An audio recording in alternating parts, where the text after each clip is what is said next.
¿Están viendo ahí la presentación? Sí, profe. Bien. Si bien nosotros terminamos la unidad 2 con circuitos secuenciales y deberíamos empezar con la unidad 3, que es memoria, mi idea es cambiar esto para que entiendan esencialmente primero la arquitectura completa y después veamos memoria y por qué tiene que responder a las diferentes arquitecturas. ¿Ok? Es lo mismo desde el punto de vista de los conceptos después, va a ser lo mismo para ustedes, pero pedagógicamente me parece que ayuda más a la comprensión de cómo se ve la arquitectura de la computadora, y esa posibilidad me da, a mí, preparándolo en este orden, de que ustedes entiendan la arquitectura completa y después el porqué de la utilización de ciertas memorias en cada lugar, a dónde se utilizan las dinámicas, a dónde se van a utilizar las estáticas. ¿Sí? Entonces, la idea es esa.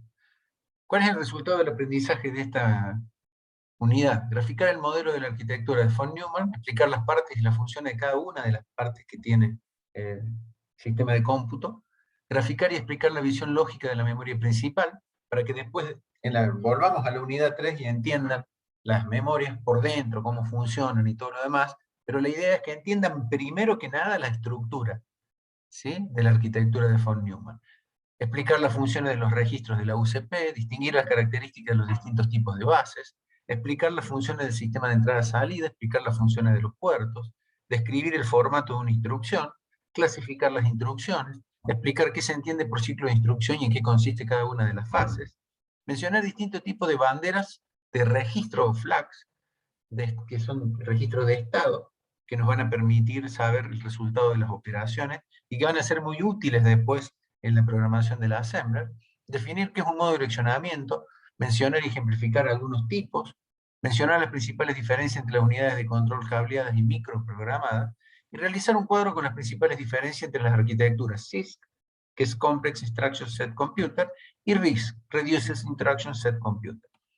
Entonces, una vez que decimos la razón de ser de esta materia es arquitectura de las computadoras, entonces hoy tenemos sistemas de cómputo en general en todos lados.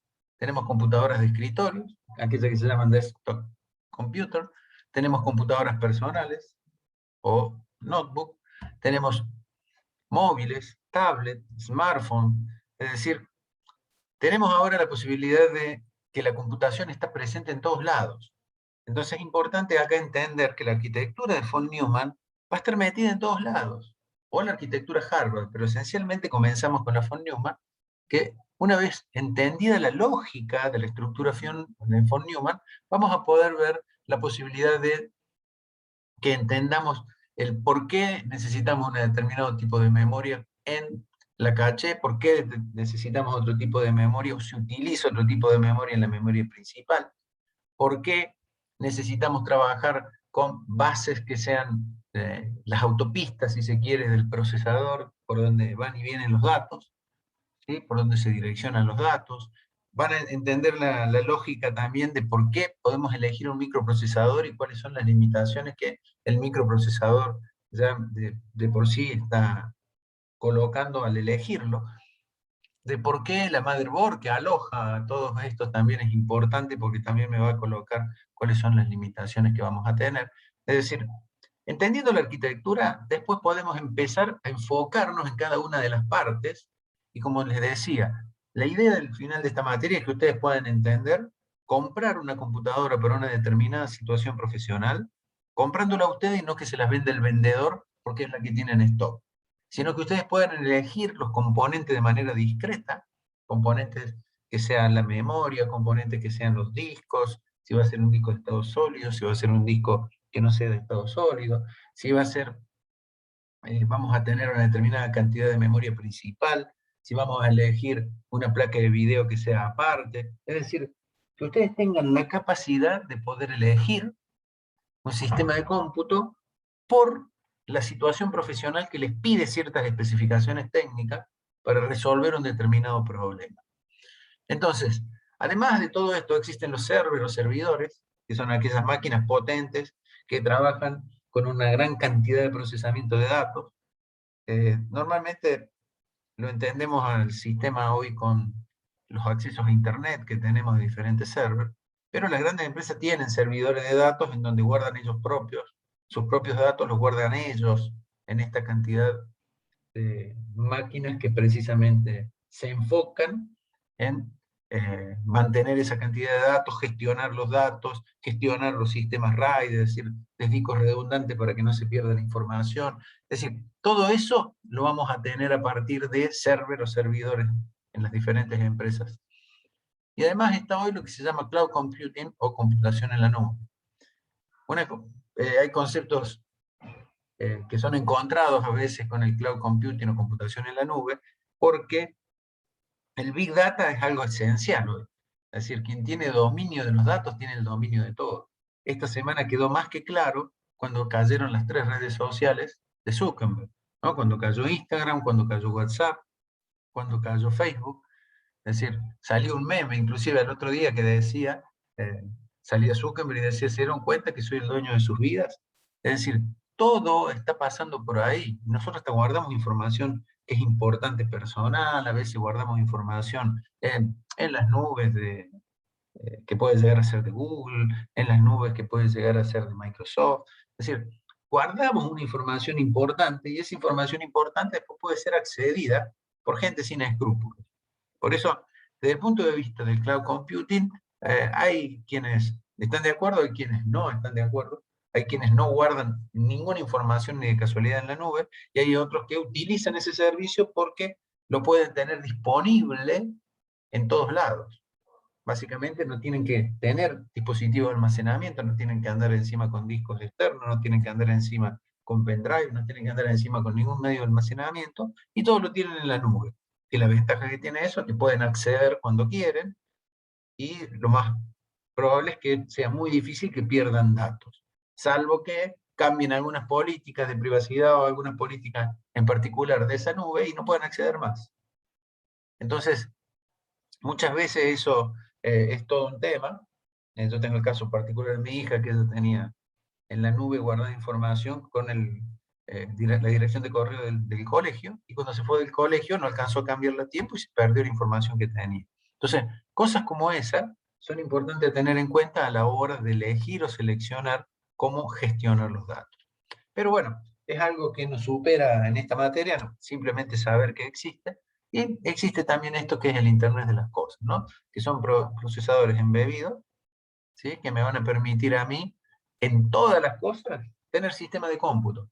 Voy a tener sistema de cómputo en el móvil, en el vehículo, en un microondas, en un lavaplatos, voy a tenerlo en la cocina, lo voy a tener en el encendido de las luces inteligentes, lo voy a tener en la gestión de las alarmas, es decir, lo puedo tener en todo, absolutamente en todo, puedo llegar a tener elementos con Wi-Fi que me permitan a mí programarlo a distancia y tener una casa inteligente. Desde el punto de vista clave a la hora de seleccionar un sistema, acá es importantísimo tener presente que la configuración me va a definir también el precio del sistema como un todo, del microprocesador que va a ser utilizado en ese sistema, ¿sí? Y cuáles son los aspectos importantes que tiene cada uno de estos sistemas. Entonces acá tenemos un ejemplo, está en inglés, pero se lee fácilmente, en donde tenemos los dispositivos móviles, ¿sí? De cuál el precio del sistema va a estar entre los 100 y los $1000, ¿sí? El precio del microprocesador va a estar entre los 10 y $100. Las cosas de diseño específicas, importantes en lo que hacen foco los diseñadores en esto, es el costo, la energía, la performance media, ¿sí? Y la respuesta. En el caso de un elemento de escritorio ya, ¿sí? El precio del sistema está entre 300 y $2500, dependiendo de lo que uno tenga para seleccionar. El precio del microprocesador está entre los 50 y $500. ¿Y en qué se enfocan todavía en los desktop? En el precio, en la performance, en la energía y en la performance de gráficos generalmente, porque se trabaja con monitores más grandes, nos permite trabajar para tener mayor exactitud o precisión en el desarrollo de programas gráficos. Lo que sigue son los servidores, y ya estamos entre los $5000 y los $10 millones. Es decir, ya ahí puedo comenzar a trabajar escalando hacia arriba lo que quiera. en donde los precios de los microprocesadores sí está entre 200 y $2.000. ¿Sí? Ahora el tema es la configuración que yo puedo elegir, me lo lleva, si quiero también hasta ese precio de los 10 millones. Entonces acá, ¿qué va a ser la cosa importante? Lo que se llama throughput, que es la posibilidad de poner y guardar datos y la disponibilidad de esos datos. ¿Sí? La availability, que es disponibilidad, scalability, que es la escalabilidad y la energía que voy a necesitar para mantener esa información. Es decir, el throughput es la posibilidad de que yo tenga acceso a todos los datos que son estrictamente estratégicos y que esos datos estratégicos no se pierdan. Después ya tengo lo que son cluster, warehouse scale computer, que se llama, que ya rondan en el orden de los $100.000 a los $200 millones. El precio del procesador sigue estando en 50, $250. Es decir que el costo, ahora ustedes ya ven que pasa por otro lado. El costo está pasando por la performance. Por eso es una relación price-performance, ¿no? Performance y precio. Por eso es importante tener presente que cuando vaya seleccionando cada una de estas cosas, yo vaya sabiendo en qué se enfocó el diseñador o cuál es el foco que tiene cuando yo trabaje con este tipo de arquitectura, ¿no? También el throughput, también la energía y la proporcionalidad de escalar las computadoras, ¿sí?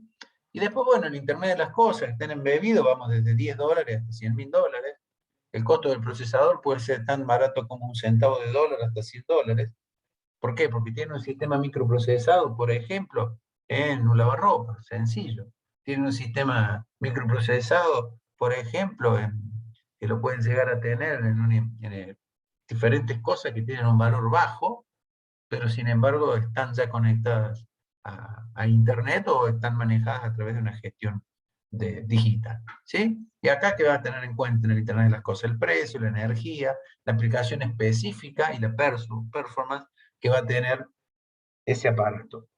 Entonces, ¿a qué viene esta diapositiva? A decirles, están presentes en todos lados, están presentes en el aspecto de lo que entienden como hardware de una computadora o de un sistema de cómputo, pero así también con el Internet de las cosas, están presentes en todos lados. Están presentes en televisores inteligentes, están presentes en dispositivos inteligentes de comunicación, ya sean celulares o cualquier otro tipo, están presentes en todas las cosas, hasta en los vehículos.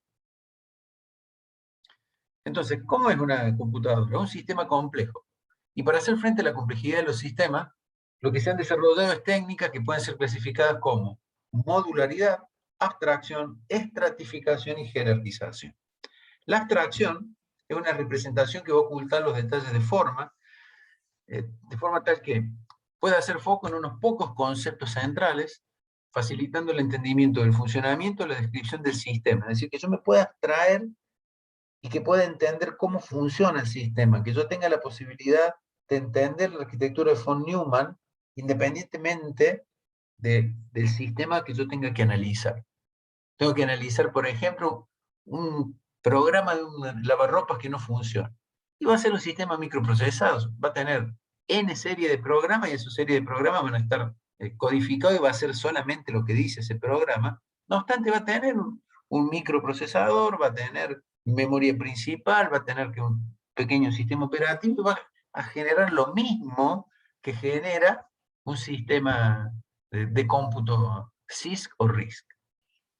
La abstracción más utilizada para los componentes de un sistema de computación va a caer en tres clases bien definidas: la memoria, el intérprete y el enlace que voy a comunicar. Desde el punto de vista de cuando hablamos de estratificación, la idea es hacer diferentes capas y niveles, de manera tal que se entienda mejor cada uno de los niveles. Esto de que dividir para reinar, ¿no? Entonces, un método potente para minimizar el número de interacciones es organizarlo en diferentes niveles. Un nivel puede estar formado por varios módulos, pero como regla general, un módulo en un nivel se relaciona solamente con su par al mismo nivel y con módulos en los niveles inferiores o superiores, que sean adyacentes. Esta restricción significativamente reduce el número de interacciones entre los módulos de un gran sistema. Entonces me permite ir de lo particular a lo general. ¿Cuál es la visión que tenemos como usuarios de un sistema de cómputo? La visión que tenemos como usuario de un sistema de cómputo es que el hardware está bien alejado del usuario. Yo tengo un software de aplicaciones, que es lo que el usuario cree que es el sistema de cómputo. Pero debajo de eso va a estar un software de sistema, que es el sistema operativo. Y debajo de eso va a estar el hardware, que va a ser el que va a hacer la gestión de la información a través de los circuitos electrónicos. Entonces, el hardware a bajo nivel hace las cosas, pero sin el software de sistema y sin el software de aplicación, no podría hacer absolutamente nada. Entonces, en el software de aplicaciones tenemos, por ejemplo, ahí arriba, lo tienen a Office, OpenOffice, Google, es decir, son software de aplicaciones. Mientras que en software de sistema ahí ya vamos a tener Windows, Ubuntu, Debian, SUSE, Solaris, Mac, es decir, que es el sistema operativo de base que me permite comunicarme con el hardware. Y hardware, lo que hemos dicho, diferentes tipos de hardware, ¿no?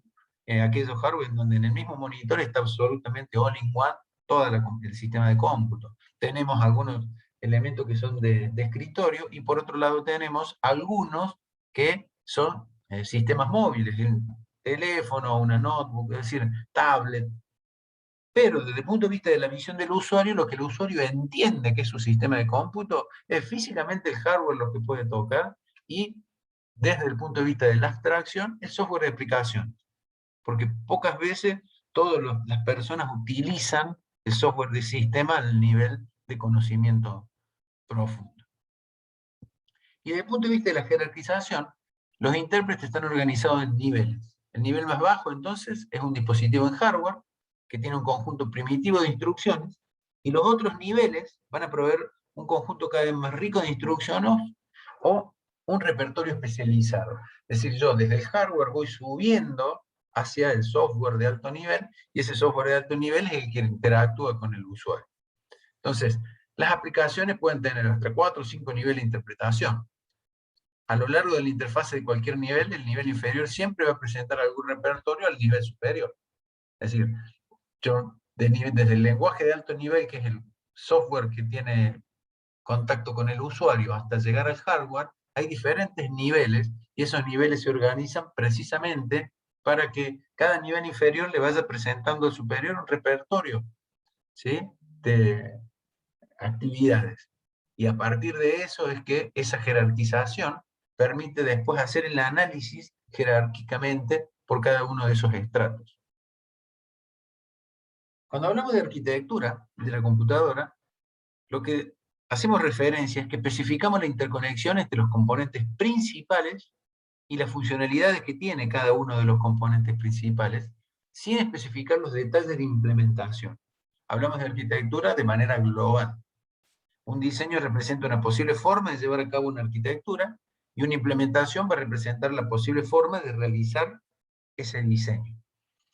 El punto principal es que la arquitectura es una abstracción. Yo tengo que tener en cuenta, decir, bueno, va a tener un microprocesador, va a tener memoria principal, va a tener base de datos, va a tener base de direcciones, va a tener líneas de control, va a tener interfaces de periféricos. Eso me habla de que la arquitectura global va a necesitar cualquier sistema de cómputo. Lo importante acá es que hay diferentes diseños que se han utilizado para realizar estos sistemas de cómputo, porque se puede necesitar tener diferentes diseños para satisfacer diferentes demandas, ¿sí? Entonces es importante tener en cuenta que múltiples diseños pueden ser usados para satisfacer una arquitectura determinada, y muchas implementaciones, que son las microarquitecturas internas, pueden ser usadas para construir un diseño dado. La arquitectura de von Neumann. Esto es algo que ustedes lo tienen que tener en la cabeza y entenderlo de base. La arquitectura de von Neumann va a tener arriba a la izquierda lo que hemos dibujado en la unidad central de proceso, CPU. Se le dice CPU en inglés, Central Processing Unit. ¿Sí? Esa CPU es la encargada de realizar todas las operaciones. Ahora, va a estar conectada con lo que está a la derecha, que es la memoria principal, a través de los bases de direcciones, que me va a permitir, son líneas que salen del procesador hacia la memoria para poder direccionar esa memoria. Voy a tener base de datos, que como lo ven es el de color rojo, que es bidireccional. El azul, fíjense que sale del procesador a la memoria principal y al subsistema de entrada-salida. Porque ¿cuál es aquí la abstracción? La unidad central del proceso va a ver, según la cantidad de líneas de direcciones que puede escoger, que va a estar definido por la cantidad de cables, entre comillas, que tenga el bus de direcciones, ¿sí? O el tamaño de palabras del bus de direcciones, eso me va a definir cuánto es lo que el microprocesador puede direccionar. Entonces acá yo tengo el ejemplo de que la línea azul va a la memoria principal, es decir, que va a poder direccionar toda la memoria principal, y además va a direccionar los subsistemas de entrada-salida, en donde ¿qué va a tener que direccionar? El teclado. El teclado para el hardware es simplemente una dirección de memoria. Para el monitor, para el microprocesador, es otra posición de memoria. Entonces, tanto así que genéricamente, después cuando veamos sistema operativo en segundo año, van a ver ustedes que se determina que la entrada estándar es el teclado, es decir, el dispositivo de entrada teclado es el dispositivo de entrada por defecto, ¿sí? Entonces, ¿qué va a tener el microprocesador? Que de ese dispositivo de entrada por defecto, que es una dirección de memoria, va a recibir caracteres. Y de igual modo, va a tener un dispositivo de salida estándar, que por defecto va a ser el monitor, que es otro dispositivo de caracteres. Mientras que, por ejemplo, cuando yo gestione datos y quiera guardar la información la voy a guardar en bloques. Entonces voy a necesitar trabajar con un dispositivo que trabaje en bloques, como los discos rígidos, como los disquetes antiguamente, como los dispositivos CD, DVD, como los pendrives. Es decir, ahí es donde se define que dentro de esta arquitectura de que yo voy a tener, entonces, de la unidad central de procesos, un bus de direcciones que es unidireccional, que sale de la unidad central de procesos CPU y va a direccionar la memoria principal y el subsistema de entrada-salida.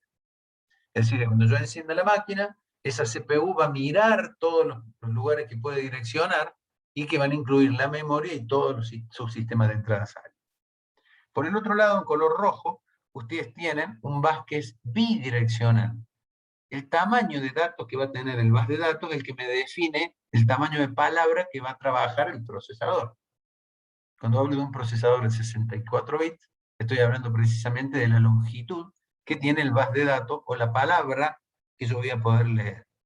Entonces, sale de la unidad de proceso hacia la memoria principal y de su sistema de entrada-salida y vuelve desde ellos a la CPU. Por otro lado, tengo en color verde también un elemento bidireccional que son las líneas del bus de control, que son líneas de control que la CPU va a enviar a la memoria de los subsistemas de entrada-salida para realizar habilitaciones de cuándo la lectura en una memoria principal va a ser adecuada, cuándo la memoria principal se tiene que escribir, cuándo tengo que tener acceso a un dispositivo de entrada, cuándo tengo que tener acceso a un dispositivo de salida. Es decir, todo eso va a estar definido por el bus de control. Debajo de eso, entonces, podríamos decir que tiene la CPU como grandes bloques de conexión, dos cosas: la memoria principal y todas las interfaces de periféricos que pueda tener, que acá está especificado como subsistema de entrada-salida. Entonces, los periféricos que se van a encontrar a ese subsistema de entrada-salida van a ser dispositivos de entrada, que puede ser el teclado, como puede ser el monitor, que también sea un monitor que sea táctil. Voy a tener dispositivos de entrada-salida, es decir, que no sean solamente de salida, sino que también sean de entrada, como por ejemplo esto que decía yo, el monitor táctil es un monitor que es un dispositivo de salida desde el punto de vista que me muestra información y de entrada desde el punto de vista que yo puedo ingresar información desde el monitor. Y después voy a tener dispositivos que sean solo de salida, por ejemplo una impresora. Si bien va a tener una conexión bidireccional con el microprocesador o con el sistema de cómputo en general, la realidad es que el sistema le va a estar enviando información a ese dispositivo de salida y ese dispositivo de salida la va a recibir. Lo mismo sucede con un monitor, que es solo monitor y no es táctil. Ese monitor va a ser un dispositivo de salida, unas posiciones de memoria en donde yo voy a guardar información. ¿Quedó clara esta arquitectura de von Neumann?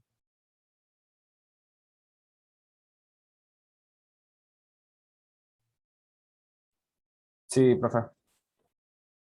Esta es la base, ¿no? Es la base que nosotros vamos a ver y sobre esta base vamos a trabajar para que se entienda la lógica de cómo funciona cualquier sistema microprocesado.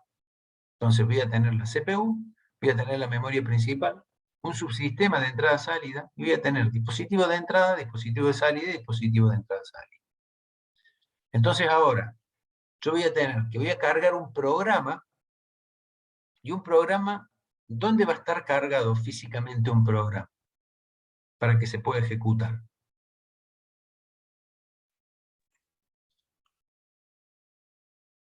En la memoria principal. Como cosa fundamental, tiene que estar cargado en la memoria principal para que se pueda ejecutar. Ahora, normalmente, yo enciendo mi máquina, y la máquina, ¿qué hace? La máquina hace un control completo del hardware, de todos los dispositivos que tiene conectados, de todos los bases, de dirección, datos, líneas de control, controla todo el direccionamiento de la memoria, controla los subsistemas de entrada-salida, y queda con el cursor listo, ¿para qué? Para leer el sistema operativo que yo le quiera cargar. ¿Ok? Entonces, cuando yo le cargo ese sistema operativo, ¿dónde se carga? En la memoria principal. Ahora, esa memoria principal tiene dos cosas. Lo primero que va a tener la memoria principal es una memoria que se llama Basic Input Output System, que normalmente era una memoria ROM, ahora es una memoria flash, pero esa memoria principal va a estar dividida en dos. Esta parte que es ROM o flash, y la segunda parte que es RAM dinámica. La ROM o flash, esa memoria, es la que mantiene la información de todos los datos que tiene la máquina cuando yo la enciendo. Es decir, que esa pequeña memoria es la que tiene el sistema de entrada-salida básico. ¿Qué procesador es? ¿Qué bases tiene? ¿Qué subsistema de entrada tiene? ¿Cuál es la capacidad máxima de memoria principal que puede direccionar? Es decir, que todo eso está cargado ahí. Porque esa es una segunda parte dentro de la fabricación de un sistema de cómputo, porque yo fabrico todos los elementos, los pongo dentro de la motherboard, pero después tengo que hacer que la CPU reconozca esa arquitectura. ¿Me explico? Y eso va a estar guardado en esa memoria principal. Esa es la parte ROM de la memoria principal, que actualmente es una memoria flash. Después podemos ver la diferencia entre una y otra cuando veamos la unidad de memoria, pero esencialmente guarda la información del entorno de la CPU. ¿Ok? Entonces yo encendí la máquina. Cuando enciendo la máquina se cargan todas las rutinas que están en esa memoria ROM para entender cuál es el dispositivo, los dispositivos de entrada que están configurados, la configuración de los dispositivos de entrada-salida que tienen a la vez entrada y salida, los dispositivos de salida, los bases, la memoria principal, es decir, todo queda configurado ahí. Y ahí es donde se configura, en la BIOS, cuál es el orden en el que va a ir leyendo los dispositivos en donde puede encontrar el sistema operativo. Que ustedes lo pueden haber escuchado alguna vez como el orden de arranque. Eso yo lo defino cuando enciendo la máquina, defino normalmente con una tecla de función que me lo dice la máquina, y dice, bueno, coloque F1 para arrancar o F2 para arrancar, uno coloca esa función dependiendo de la máquina, y la máquina lo pasa a un menú antes de cargar el sistema operativo, que le permite elegir la secuencia en la que va a leer el sistema operativo. Entonces normalmente lo que se hace como secuencia es colocar el pendrive y después el disco rígido. ¿Por qué? Porque si a mí se me muere el disco rígido, yo no voy a poder arrancar la máquina. Entonces yo traigo un pendrive con el sistema operativo de arranque y me va a permitir arrancar con el sistema operativo del pendrive, cargar las rutinas mínimas que necesite para poder gestionar si el problema de disco que no me deja leer el sistema operativo es un problema físico, es un problema mecánico, es un problema electrónico, es un problema de alimentación, de conexiones. Es decir, a partir de ahí es que yo elijo la posibilidad de que pueda arrancar de otro lado y no solamente desde el disco rígido. Ahora, una vez que arrancó, ¿qué hace cuando arranca la máquina? Carga la pequeña parte del sistema operativo que necesita para ejecutarse en la memoria principal y carga una serie de tablas y estructuras que le van a permitir al sistema operativo tener referencias de actividades anteriores. Entonces, con esas tablas que se cargó, de lo que se cargó el sistema operativo, el sistema queda listo para que con las aplicaciones se puedan realizar algunas, algunas cosas. ¿Queda clara la arquitectura de von Neumann? ¿Queda claro cuál es el arranque o inicio de una PC cualquiera o de un sistema de cómputos cualquiera? Fíjense que esto lo van a tener en un lavarropas, van a tener un microcontrolador, no va a ser un super microprocesador, van a tener una pequeña memoria principal que les permite arrancar y reconocer cuáles son los controles, por ejemplo, los controles del programa.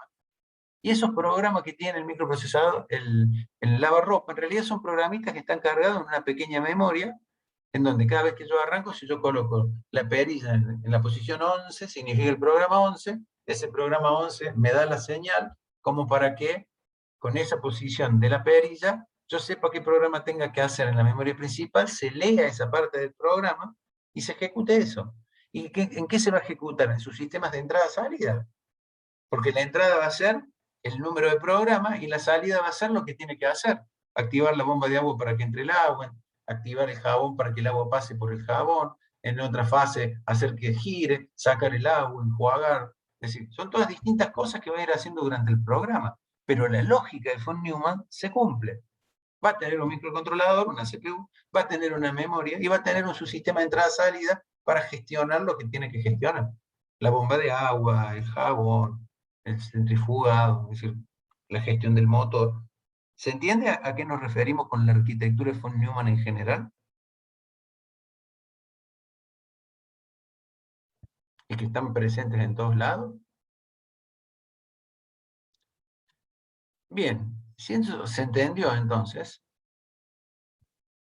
perdón que me pasé, ahí está.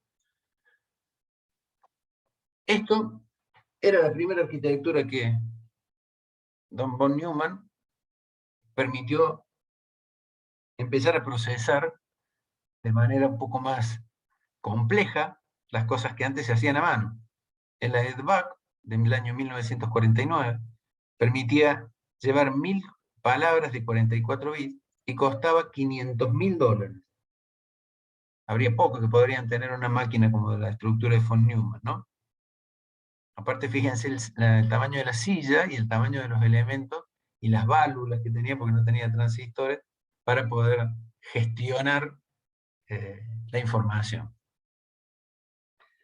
¿Cuál es la lógica entonces de von Neumann en todo lo que yo les vine contando? Primero, que va a tener un programa almacenado, que las instrucciones se van a guardar para ser ejecutadas en la memoria principal, y que la memoria almacena también los datos que van a ser procesados de acuerdo a lo especificado por las instrucciones.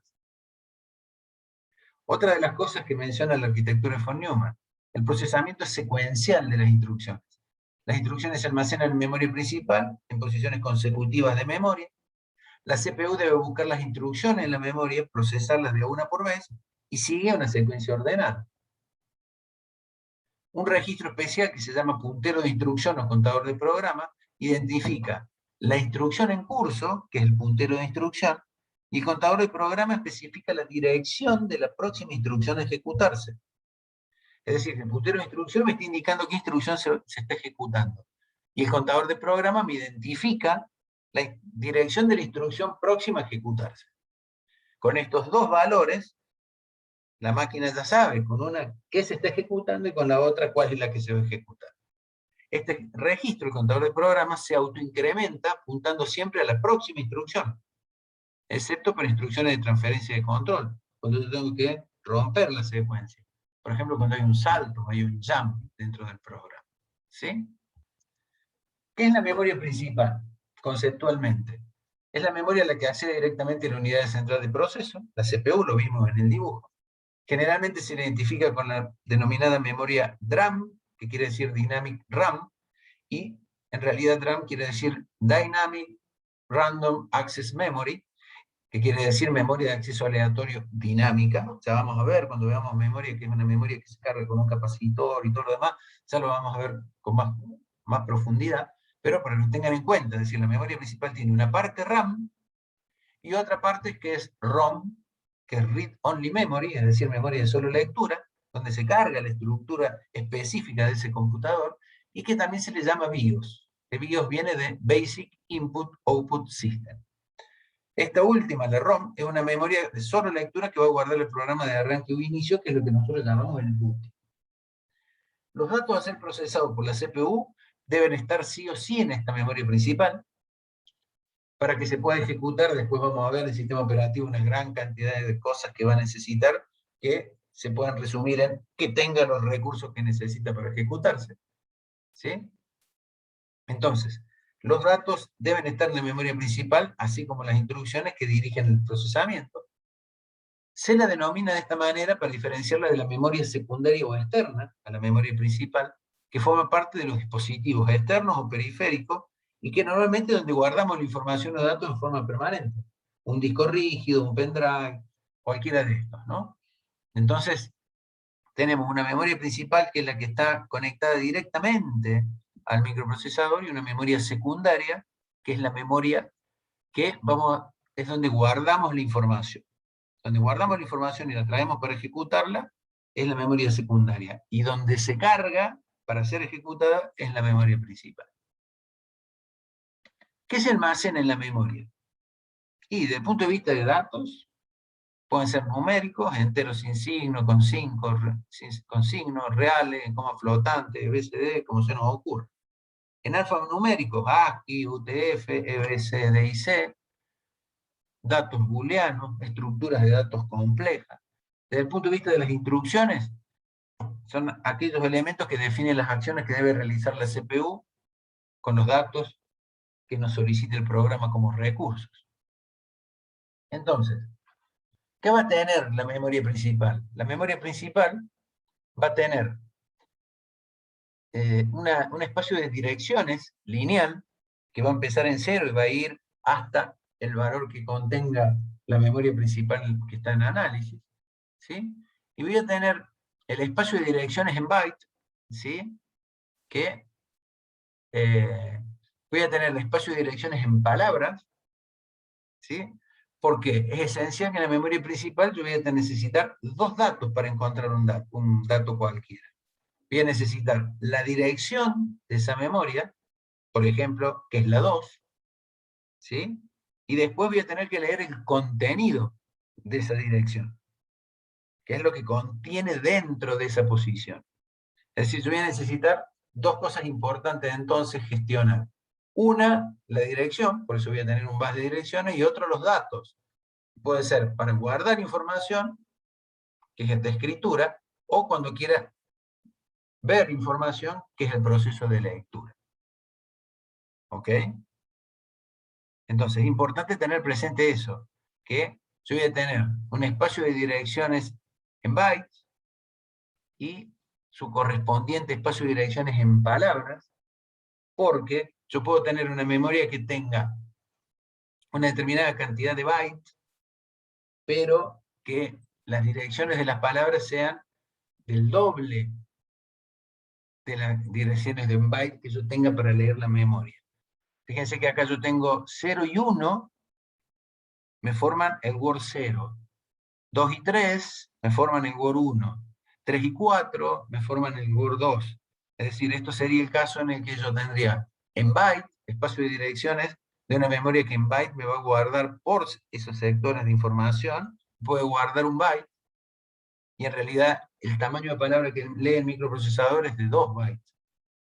Es decir, me está guardando un byte por vez, pero el tamaño de palabra es de 2 bytes. Esto es un poco la diferencia que yo veo desde la izquierda a la derecha para explicar este gráfico, ¿se entiende? Es decir, que una cosa va a ser el espacio de direcciones en byte, o sea, físicamente cuánta información está guardando, y otra cosa va a ser cuál es el espacio de direcciones en palabras, que es lo que va a leer el procesador. Es decir, que yo para leer una palabra en esta memoria que está especificada acá o ejemplificada en la pantalla, una palabra que tiene 2 bytes, voy a necesitar hacer referencia a los 2 bytes para poder leer el dato completo de la palabra. ¿Me explico?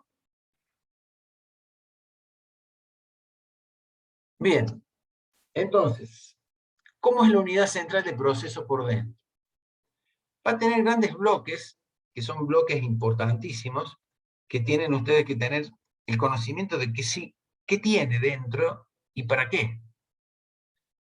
Una de las cosas va a ser la unidad de control, UC. La unidad de control es aquella que gestiona las líneas de control. Es decir, quien va a trabajar habilitando o deshabilitando los registros, quien va a habilitar la unidad aritmético-lógica y quien va a trabajar controlando cada uno de los elementos periféricos que tiene, tanto desde ese subsistema de entrada-salida, así también como la memoria. Entonces, eso es lo que hace la unidad de control. Tengo la unidad aritmético-lógica, la UAL, que es la que me permite realizar todas las operaciones aritméticas y lógicas. Esas operaciones aritméticas y lógicas las va a realizar a través de registros. Esos registros yo los voy a tener que utilizar para realizar esas operaciones aritméticas y lógicas. Entonces, los dibujos que tienen, dentro del dibujo que tenemos acá es el ACC, que es básico, que es el acumulador, es el registro principal de la unidad central de proceso, que es donde se realizan las operaciones aritmética y lógica y donde queda el resultado. Entonces, el registro acumulador es el registro en donde va a estar siempre la información a la que yo quiero acceder. Después tengo el registro, por ejemplo, el PCIP, que es el contador de programa, Program Counter, ¿sí? Ese es el programa que les mencionaba, el registro que les mencionaba recién, que es el registro que voy a ver, porque tiene guardada la información de la dirección de la próxima instrucción a ejecutarse.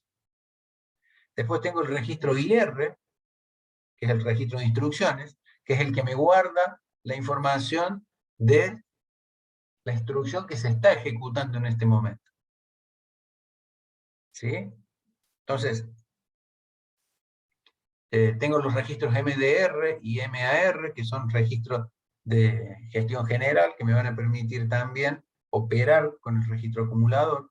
Entonces, la unidad de control van a ser líneas bidireccionales, porque necesita controlar no solo la unidad aritmética y lógica y los registros internos, sino también los dispositivos externos, memoria y unidad de sistema, subsistema de entrada-salida. La información en rojo es información bidireccional, es la información que habíamos visto en el dibujo de von Neumann, que es información de gestión de datos, ¿sí? Y el color azul acá es precisamente lo que me permite, desde el microprocesador, direccionar los elementos que quiero leer, ya sea la memoria principal o alguno de los elementos de entrada-salida. Entonces, la ALU ejecuta instrucciones aritméticas y lógicas, la UC encarga de la búsqueda, de codificación de las instrucciones y generación de las señales de control para la ejecución de la rutina, banco de registros, conjunto de registros necesarios para almacenar en forma temporal instrucciones y datos, y los bases internos de comunicación que me van a permitir que se realicen estas operaciones. Como decíamos recién, el ACC es el acumulador, almacena los datos para la ejecución de instrucciones aritméticas y lógicas, y es donde queda guardada la información del resultado. El MAR, que es Memory Address Register, que es el registro de direccionamiento de la memoria, almacena direcciones de operandos en memoria. El MDR, registro de datos en memoria, es decir, Memory Data Register, ¿sí? Que me va a registrar los datos que están en la memoria almacenados o que van a ser leídos o escritos. PC o IP, que es el contador del programa, puntero de instrucciones, puntero a la dirección de la próxima instrucción a ejecutarse, y el IR, como habíamos dicho, registro de instrucción, que almacena las instrucciones para ser decodificada, que es el que tiene la información de la ejecución de la instrucción que se está ejecutando en este momento. ¿Sí? Entonces, ¿qué son los bases? Lo que me interconectan las diferentes partes, tanto de la CPU, internamente entre los registros, la unidad de control y la unidad aritmética y lógica, esos son bases internos a la CPU, así también como los bases externos, que me comunican la CPU con la memoria, con los diferentes elementos periféricos y demás. Entonces, ¿cómo son estos bases? Es un sistema de interconexión compartido. Están formados por pistas o conductores que pueden tomar dos valores lógicos. ¿Sí? Esas pistas o conductores, que son los bases, van a tener dos valores lógicos, que pueden ser ¿cuáles? 0 y 1, profe. Claro. Por eso todo lo que hemos venido nosotros viendo hasta ahora lo vamos a ver un poquito más disgregado, desde el punto de vista de que vamos a ver los grandes bloques, ¿no? Vamos a ver si se quiere, como dicen todos de una forma más transparente, como en grandes bloques. ¿Por qué? Porque ahora la unidad central de proceso se va a conectar con la unidad de memoria. ¿A través de qué? De las direcciones. El procesador necesita leer una determinada posición de memoria dentro de la unidad de memoria. ¿Y qué va a ir a leer? Los datos. ¿O qué va a ir a escribir? Los datos. Es decir, el baja azul unidireccional me va a permitir llevar líneas que van a valer 0 o 1 y que me van a definir con esa dirección, me va a definir cuál es la posición de memoria que yo quiero. Mientras que el que está en rojo me va a definir qué datos llevo o traigo a esa posición de memoria. Llevo cuando voy a escribir, traigo cuando voy a leer. Y en verde, que venimos manteniendo la coherencia de los colores, en verde siguen siendo las líneas de control. ¿Y qué líneas de control voy a enviar en un acceso a la unidad de memoria? Si voy a leer o si voy a escribir. ¿Se entiende ahora? Entonces, las líneas de escritura y lectura, que acá dice MR o MW, ¿sí? R es de read, W es de write, es decir, memory read o memory write. Lectura es el MR, los datos van desde la memoria a los registros del procesador, y en escritura al revés, los datos van de los registros a la memoria. ¿Se entiende?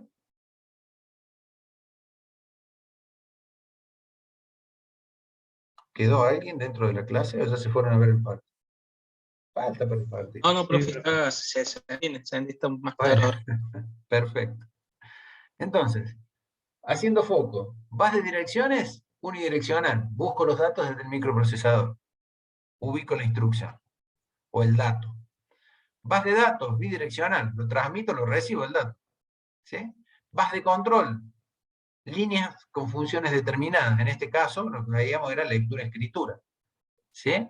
Pero también pueden sincronizar transferencias, también pueden solicitar interrupciones de los programas, también puedo solicitar, vamos a ver, en segundo año, una técnica que se llama DMA, que ahí la menciona, acceso directo a memoria, o Direct Memory Access, que me va a permitir a mí acceder directamente a la memoria desde los periféricos sin intervención del procesador, y eso me permite tener disponibilidad mayor de los datos de la memoria externa.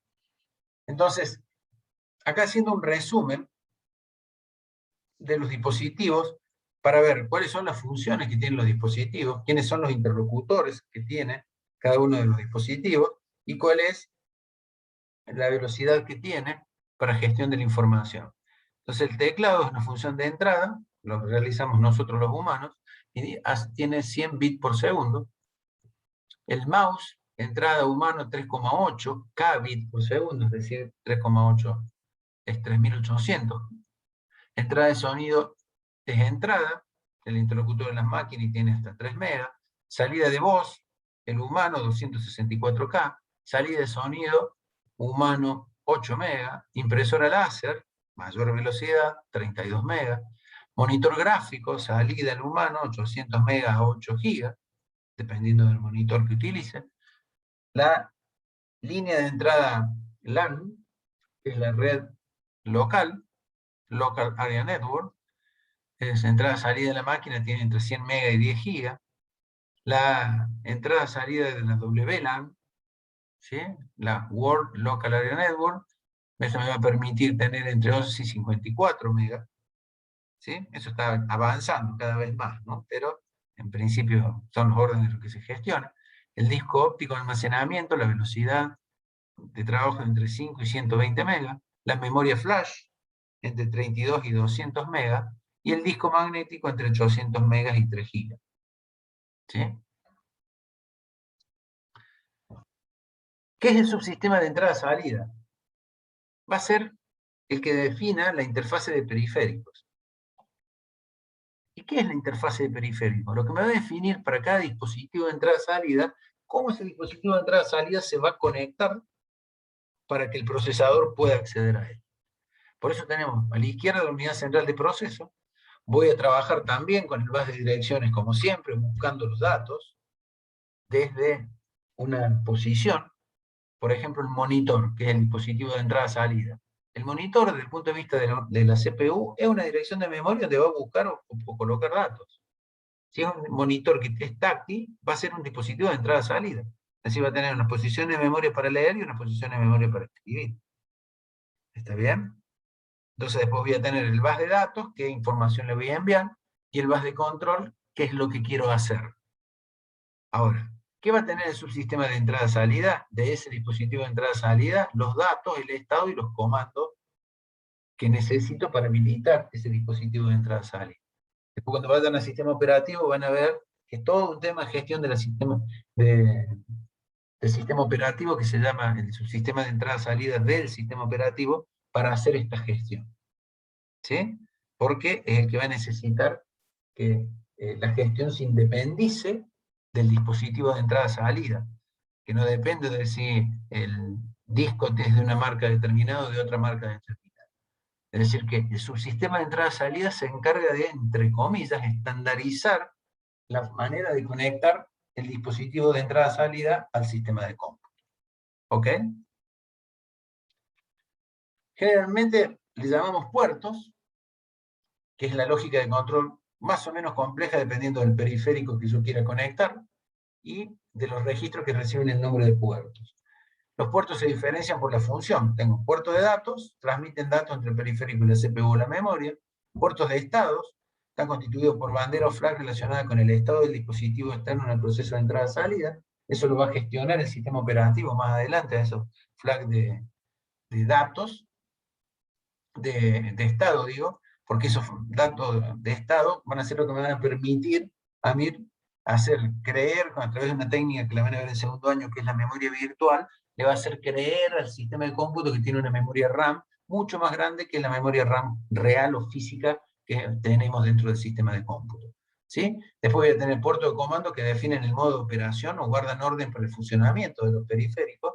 Esos puertos de comando son los que me van a gestionar la parte electrónico-mecánica del dispositivo para que funcione, y los dispositivos pueden ser de lectura, de escritura o de lectura-escritura. Decíamos, es de lectura cuando es una memoria, es de lectura cuando es un teclado, por ejemplo, es de escritura o lectura, de escritura cuando, por ejemplo, yo quiero escribir el monitor, que es un monitor solo monitor, y de lectura-escritura cuando es un monitor que me permite ingresar datos. ¿Sí? ¿Qué funciones va a tener ese sistema de entrada-salida? Una esencial, transferencia. Debe ser capaz de realizar la transferencia de información de y hacia los dispositivos periféricos involucrados. La segunda, direccionamiento, que se pueda seleccionar el dispositivo con el que se van a realizar las operaciones de entrada-salida entre todos los dispositivos presentes. Es decir, yo como CPU tengo que tener la posibilidad de leer el CD, el ROM, tengo que tener la posibilidad de leer el disco rígido interno, discos rígidos externos, en la posibilidad de leer un pendrive externo. Es decir, ese direccionamiento lo va a realizar a través de los puertos de conexión que ya vienen estandarizados, o los puertos CPU, o los puertos IDE, los puertos SCSI. ¿Me explico? Va a estar direccionado, que es para el sistema operativo, para el procesador, para la CPU, que es un dispositivo de entrada-salida, una posición de memoria, que la puede leer o escribir, pero es una posición de memoria. La lee, por ejemplo, en el caso del teclado, porque viene en caracteres, pero lo va a leer siempre dentro de la misma posición. Por eso le decía que cuando la máquina se enciende, lo que tiene la BIOS es lo que llamo el mapeamiento de la memoria y de la gestión de entrada-salida. ¿Por qué? Porque cada vez que yo enciendo la máquina, lo que guarda la BIOS es en qué posición de memoria voy a direccionar la memoria principal, desde qué posición de memoria, qué posición de memoria voy a gestionar cada uno de los dispositivos periféricos. Con lo cual, qué dirección de memoria de inicio y de final voy a tener para el monitor, qué dirección de memoria final voy a tener para entender caracteres que me vienen de ese lugar, que es un dispositivo de memoria como el teclado. ¿Está bien? Pero para la CPU son posiciones de memoria, de entrada o salida, que le van a estar emitiendo información. Y esa información puede ser datos, pueden ser instrucciones, puede ser lo que quiera. Pero desde ese punto de vista, acá la abstracción, importante tener en cuenta que la CPU va a ver todo como posiciones de memoria. Por eso lo tiene que direccionar, encontrar la dirección de esa posición de memoria. Y por otro lado, otra de las funciones va a ser sincronizar. Es decir, tiene que permitir que la CPU y la memoria, que son dispositivos con altas tasas de transferencia de información, pueden sincronizar los envíos con los periféricos que tienen una tasa de información de baja velocidad. La información que nosotros gestionamos en la memoria, ¿sí?, en la memoria principal, ni hablar en la memoria caché, es 400 millones de veces más rápido que lo que es un disco rígido. Así que imagínense si no se sincronizara. No había forma de que yo, desde la memoria principal, quisiera leer datos del disco. Entonces, la transferencia de información entre la CPU y los periféricos normalmente son de naturaleza asíncrona para evitar que el procesador pierda tiempo en acceder. Ustedes me dicen, bueno, profe, pero yo tengo un programa que se está ejecutando y necesita ir a buscar datos al disco. Lo que va a hacer el sistema operativo va a ser suspender ese proceso mientras se realiza ese proceso de entrada-salida y le asigne ese tiempo a otro proceso para que se vaya desarrollando. ¿Sí? Eso lo van a ver, se llama multiprogramación en segundo año. ¿Quedó claro hasta acá?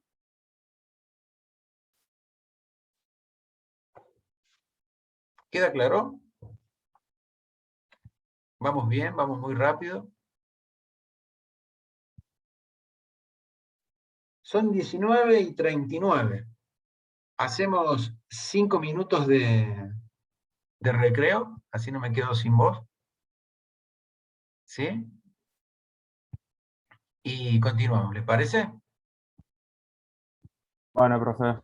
Aparte, porque yo estoy dando clases aquí en un escritorio en donde no encendí la luz y ya bajó la luz, entonces me está destruyendo los ojos la máquina.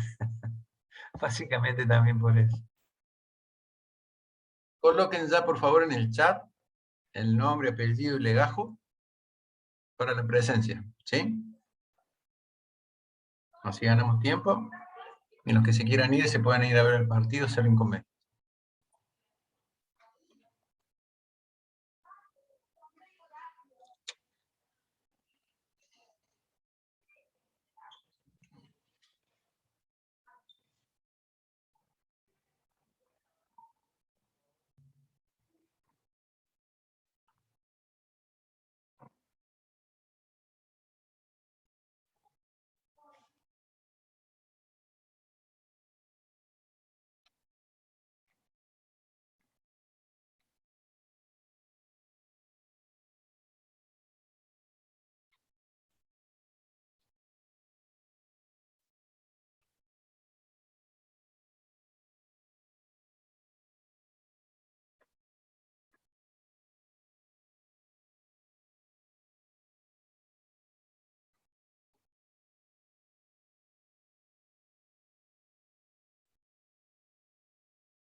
Listo, continuamos entonces ahora con la clase, ¿sí?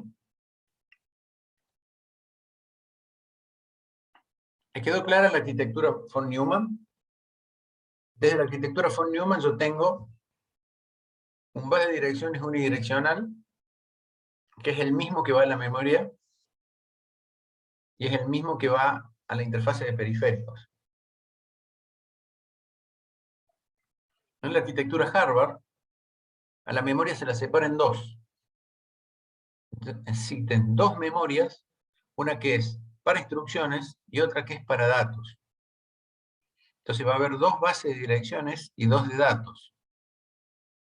Esto se utiliza en memorias caché y en microcontroladores, y esto es una solución a cuello de botella de la arquitectura de von Neumann, cuando yo tengo que acceder a la memoria de instrucciones o cuando tengo que acceder a la memoria de datos y compito por ir a buscar y traer los datos y mirar las instrucciones.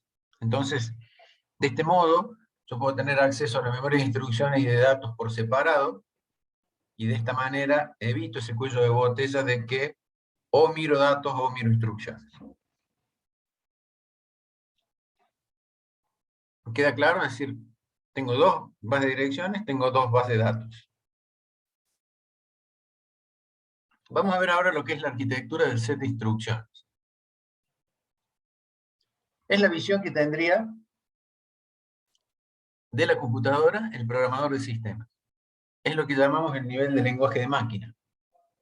Las palabras del lenguaje de una computadora son las instrucciones y el vocabulario se denomina set de instrucciones. ¿Qué es esto? Más que de la computadora, como dice acá, es el lenguaje del microprocesador. Es lo que el microprocesador entiende. Es lo que el microprocesador viene preparado para hacer. Es decir que yo para sacar el máximo provecho de ese microprocesador le tengo que hablar en lo que le entiendo. ¿Sí? Entonces, este lenguaje o conjunto de instrucciones constituye la interfaz que va a haber entre el hardware del microprocesador y su entorno y el software. Los diseñadores tienen un objetivo siempre que es común: diseñar un lenguaje que se haga más fácil para construir el hardware y el compilador, mientras que se maximice la performance y el costo. Esto es importante tenerlo presente, porque vamos a arreglar el entorno. Listo, ahora tengo el entorno visual más tranquilo. El hardware a bajo nivel va a entender el lenguaje de assembler. El lenguaje de assembler es un lenguaje muy rígido, muy estructurado, muy duro, para que lo elijan, para que lo pueda gestionar una persona que no es técnica y que no tiene necesidad de serlo.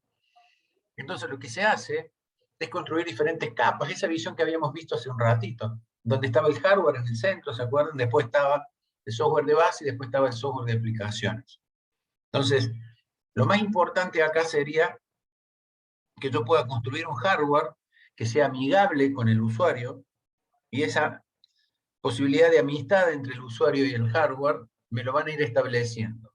Por un lado, la conexión que tenga yo entre el assembler y el sistema de base, que es el sistema operativo, que a su vez tiene que correr las diferentes aplicaciones, que es lo que entiende el usuario que es el sistema de cómputo. La arquitectura del procesador va a estar relacionada indefectiblemente con el tamaño de palabra, que es el conjunto de bits que son tratados como una unidad. ¿Sí? Entonces, las diferentes arquitecturas, que le llaman ISA, que es arquitecturas del set de instrucciones, se van a diferenciar. Una de las cosas esenciales, el tamaño y longitud de las instrucciones. Porque voy a tener longitud fija y longitud variable en las instrucciones. Después vamos a ver que, si hago un análisis mucho más profundo de esto, cuando veamos microprocesador, vamos a ver que esas instrucciones van a estar detalladas dentro del set de instrucciones, y además de estar detalladas, está detallado cuántos ciclos de reloj ocupa la ejecución de esa instrucción. Porque acá ya nos vamos adelantando a cuando veamos microprocesador de manera más profunda, ¿sí? Lo que vamos a hablar es que la clave está en que el sistema operativo, el microprocesador, va a hacer tres operaciones básicas, o necesita hacer, que es la lectura, la ejecución, la decodificación y la ejecución de las instrucciones. Entonces, va a necesitar tener instrucciones a seguir, esas instrucciones están estipuladas en el set de instrucciones, y pueden ser de longitud fija o variable. Dentro de esa arquitectura también voy a tener la posibilidad de diferenciar una arquitectura de otra según el número de operandos o direcciones permitidas en una instrucción. Porque dentro de la instrucción yo voy a necesitar la instrucción en sí misma, los operandos y cómo encontrar los operandos. El tipo de instrucciones y datos que pueden procesar también es otro elemento importante a tener en cuenta cuando diferencia un instructor, una arquitectura de la otra. Después otra es el lugar permitido para los operandos en la ejecución de las instrucciones aritméticas y lógicas, y la forma de definir la ubicación de los operandos, cómo los voy a direccionar también a esos operandos. ¿Cómo es el formato de una instrucción?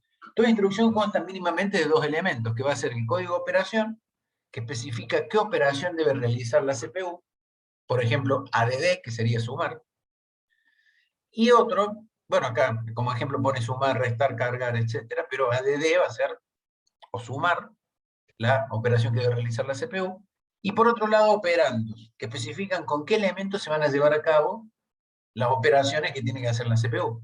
Que por ejemplo, en el sumar A y B, yo voy a necesitar el código de operación de la operación sumar, y voy a necesitar un operando y el otro para sumarlos entre sí. Desde el punto de vista de la cantidad de direcciones, yo voy a tener máquinas que tienen 3 direcciones, en las que tienen el código de operación, operando 1, operando 2 y el resultado. Voy a tener máquinas de 2 direcciones, como la instrucción que mostramos recién, que es el código de operación, operando 1 y operando 2. Máquinas de una dirección trabajan con el acumulador, que yo voy a tener el código de operación, el operando 1 y el acumulador. Y por el otro lado, máquinas de 0 dirección, que son de pila, que lo único que tiene que hacer es el código de operación. Por ejemplo, es un salto condicional, por ejemplo, saltar si no es Z. ¿Sí?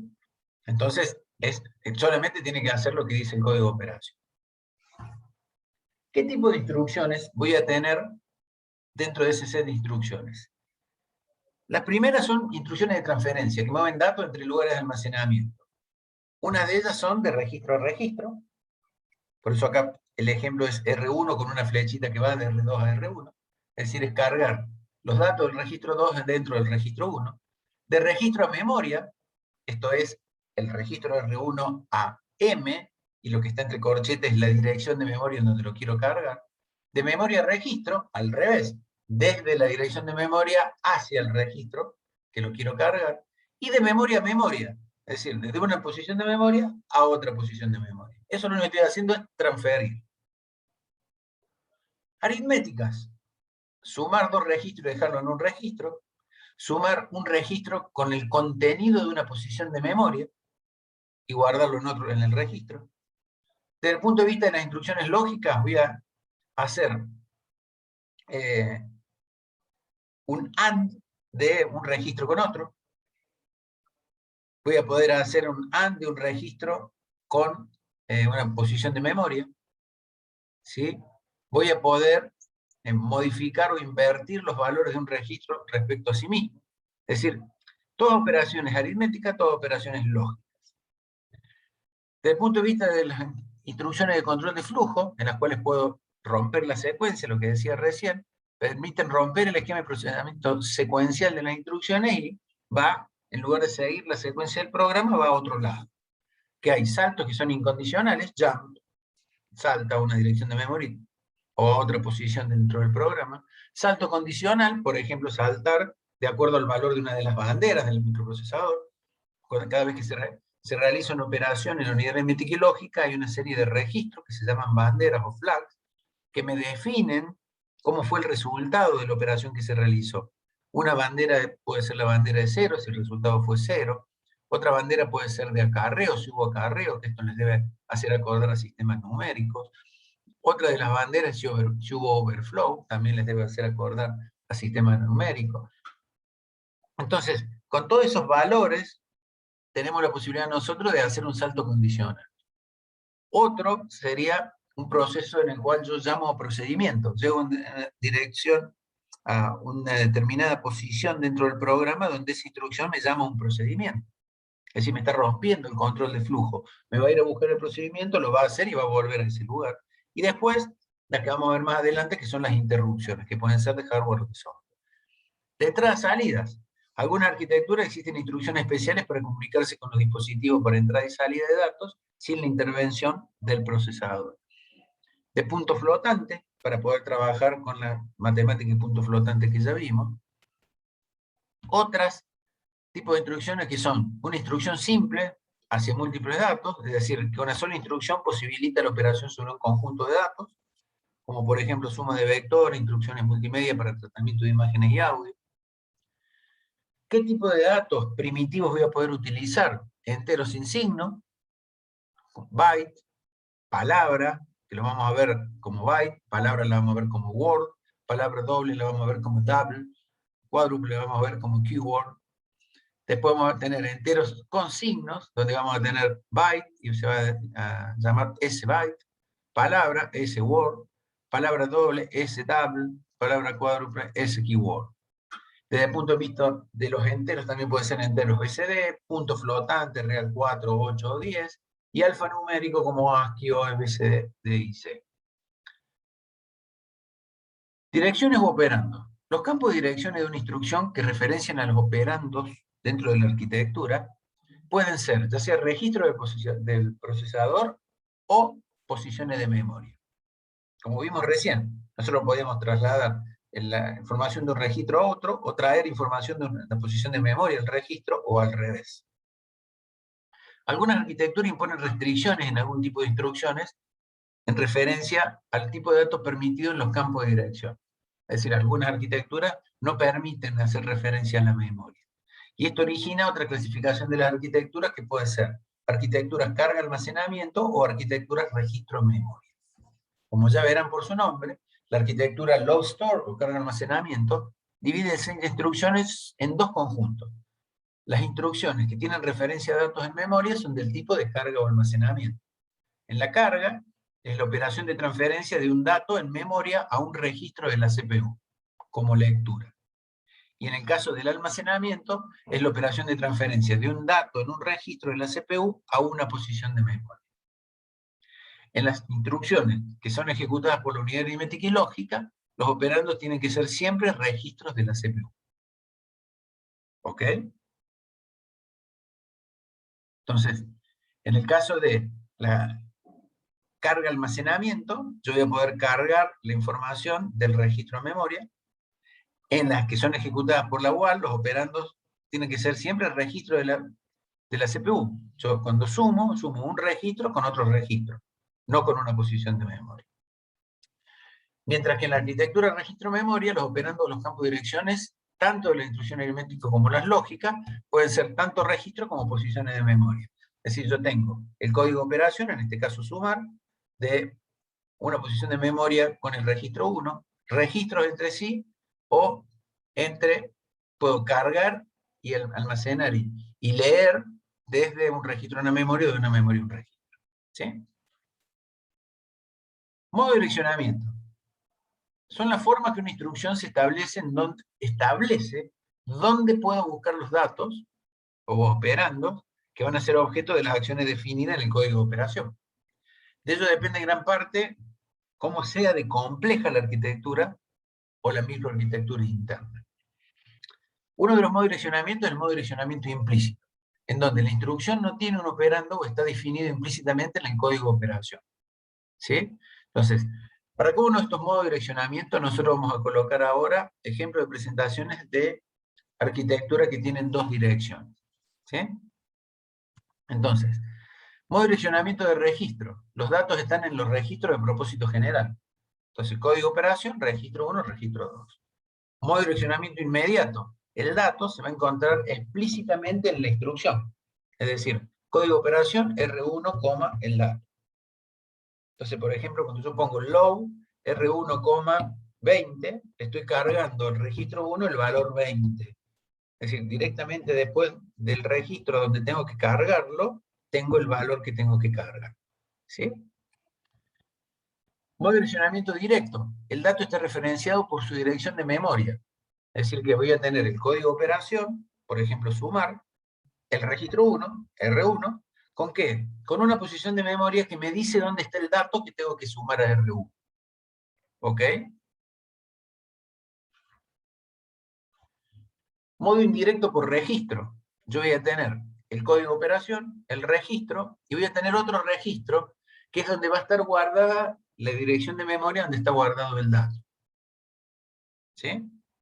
Entonces, a esto se le llama normalmente registro índice, y se le llama también modo de direccionamiento indexado.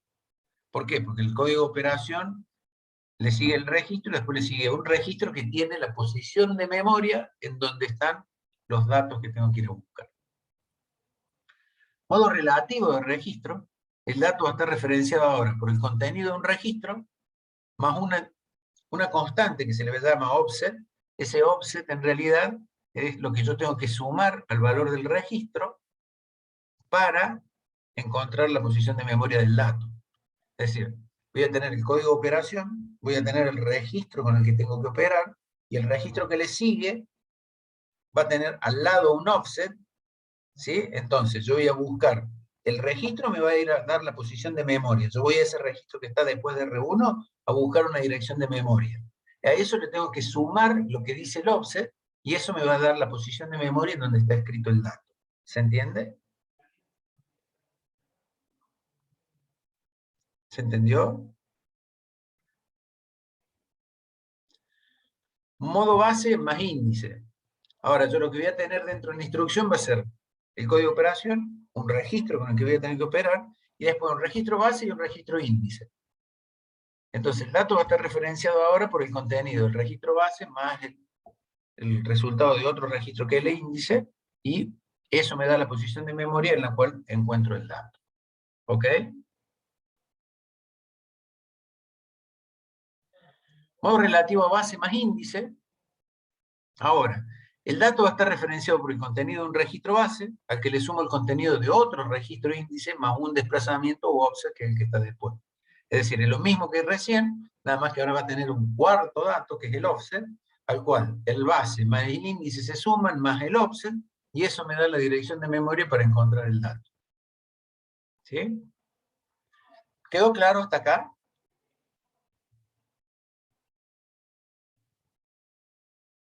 ¿Dudas hasta acá?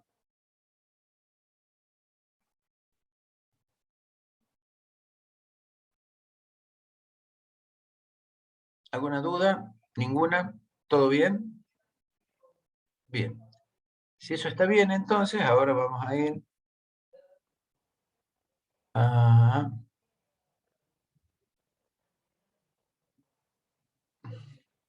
introducirnos un poquito más ahora en el interior. ¿Cuál es la microarquitectura que va a tener ese microprocesador? Es decir, ahora nos vamos a meter dentro del microprocesador en sí. Como veíamos recién nosotros, teníamos una abstracción jerárquica que nos permitía tener desde el usuario, que es el nivel más alto, que son los lenguajes que llamamos de alto nivel, porque son los que están en contacto directamente con el usuario. Debajo de este vamos a tener el lenguaje ensamblador, ¿sí? Debajo del lenguaje ensamblador voy a tener el sistema operativo que me va a trabajar con ese lenguaje ensamblador. Y el sistema operativo se va a entender con lo que vimos recién, que es el ISA, que es el lenguaje de máquina. Entonces, el lenguaje de alto nivel va a traducir para el ensamblador va a traducir para el sistema operativo, que va a hacer una interpretación parcial del lenguaje de máquina, y que va a ser interpretado o ejecutado en el microprograma que va a estar dentro de la microarquitectura, y eso va a ser llevado a la lógica digital. Profe, no se ve la pantalla. ¿Cómo? No se ve la pantalla. No sé si es a propósito. No, entonces no la compartió, perdón. Vamos acá. ¿Ahora sí? Ahí sí. ¿Ahora sí? Bien. Entonces, lo que les decía... No, perfecto, perdón, no. Yo pensé que la estaba proyectando, por eso. Entonces, como les decía, ¿se acuerdan los niveles estos jerárquicos que habíamos visto? Habíamos visto el lenguaje de alto nivel, allá arriba con el usuario. Después este va a traducir a un lenguaje ensamblador, lo que quiera hacer. Ese lenguaje ensamblador también traduce el sistema operativo hacia abajo y hacia arriba el lenguaje de alto nivel. El sistema operativo va, a través de su software, realizar una interpretación parcial en conjunto con el lenguaje de máquina, que va a interpretar o ejecutar ese lenguaje de máquina, las instrucciones, a través de un microprograma dentro de la microarquitectura, y que lo va a llevar en el hardware ya al nivel de lógica digital, que eran compuertas, codificadores, decodificadores y demás. ¿Sí? Entonces, ¿qué hace la arquitectura del set de instrucciones? Nos provee a nosotros una abstracción del hardware del procesador, porque esa ISA que habíamos llamado, ¿se acuerdan? La arquitectura estándar, ¿sí? Del set de instrucciones, es Instruction Set Architecture. ¿Sí? Eso me permitía a mí separar del lenguaje máquina hacia arriba y hacia abajo con el hardware. ¿Ok?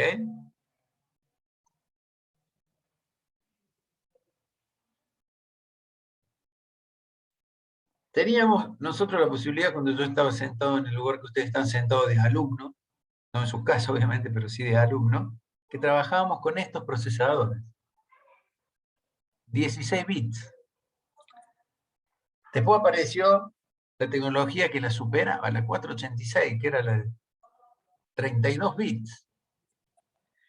Y hoy ya pasamos a las arquitecturas actuales, que son la Core i3, i5, i7, la arquitectura Ryzen, ¿sí? Que nos permite trabajar con 64. ¿Cómo es la microarquitectura ahora? Acá es donde ya nos ponemos a ver internamente cómo es ese procesador. ¿Se acuerdan que nosotros habíamos visto estos registros que eran el registro MAR y el registro MDR? ¿Sí? Que eran los registros de direcciones, ¿se acuerdan? Entonces, yo lo que voy a tener ahora va a ser el contador de programa, el acumulador, la unidad aritmética y lógica, estos registros de direccionamiento de datos, address, memory register, memory address register y memory data register. ¿Sí? Fíjense que mantenemos todavía los colores que veníamos manteniendo antes, que era el color rojo, que era para el bus de datos, ¿se acuerdan? El bus de direcciones lo manteníamos, el bus de direcciones digo rojo, y el bus de datos en azul, ¿se acuerdan? Y las líneas de control las manteníamos en color verde, ¿se acuerdan?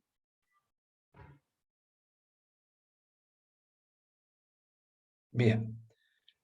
Fíjense que en cada uno de estos elementos, como el IP, el MAR, el MDR, yo lo que tengo ahora son la habilitación y la entrada de clock para cada uno de ellos, ¿sí?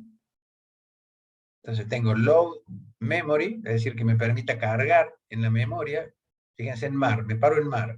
Tengo LDM, es decir, que cargue, load, la memoria, la dirección de memoria, la dirección en la memoria esta. ¿Cuándo? Cuando venga el pulso de clock y cuando la memoria esté habilitada con enable. ¿Sí? Lo mismo voy a tener con el contador de programa. Lo mismo tengo con la RAM. Fíjense que tengo uno que dice MR, Memory Read, y MW, Memory Write, de color verde, que son las líneas de control. Entonces fíjense que yo tengo todas las líneas en verde, son las líneas de control que salen de la unidad de control.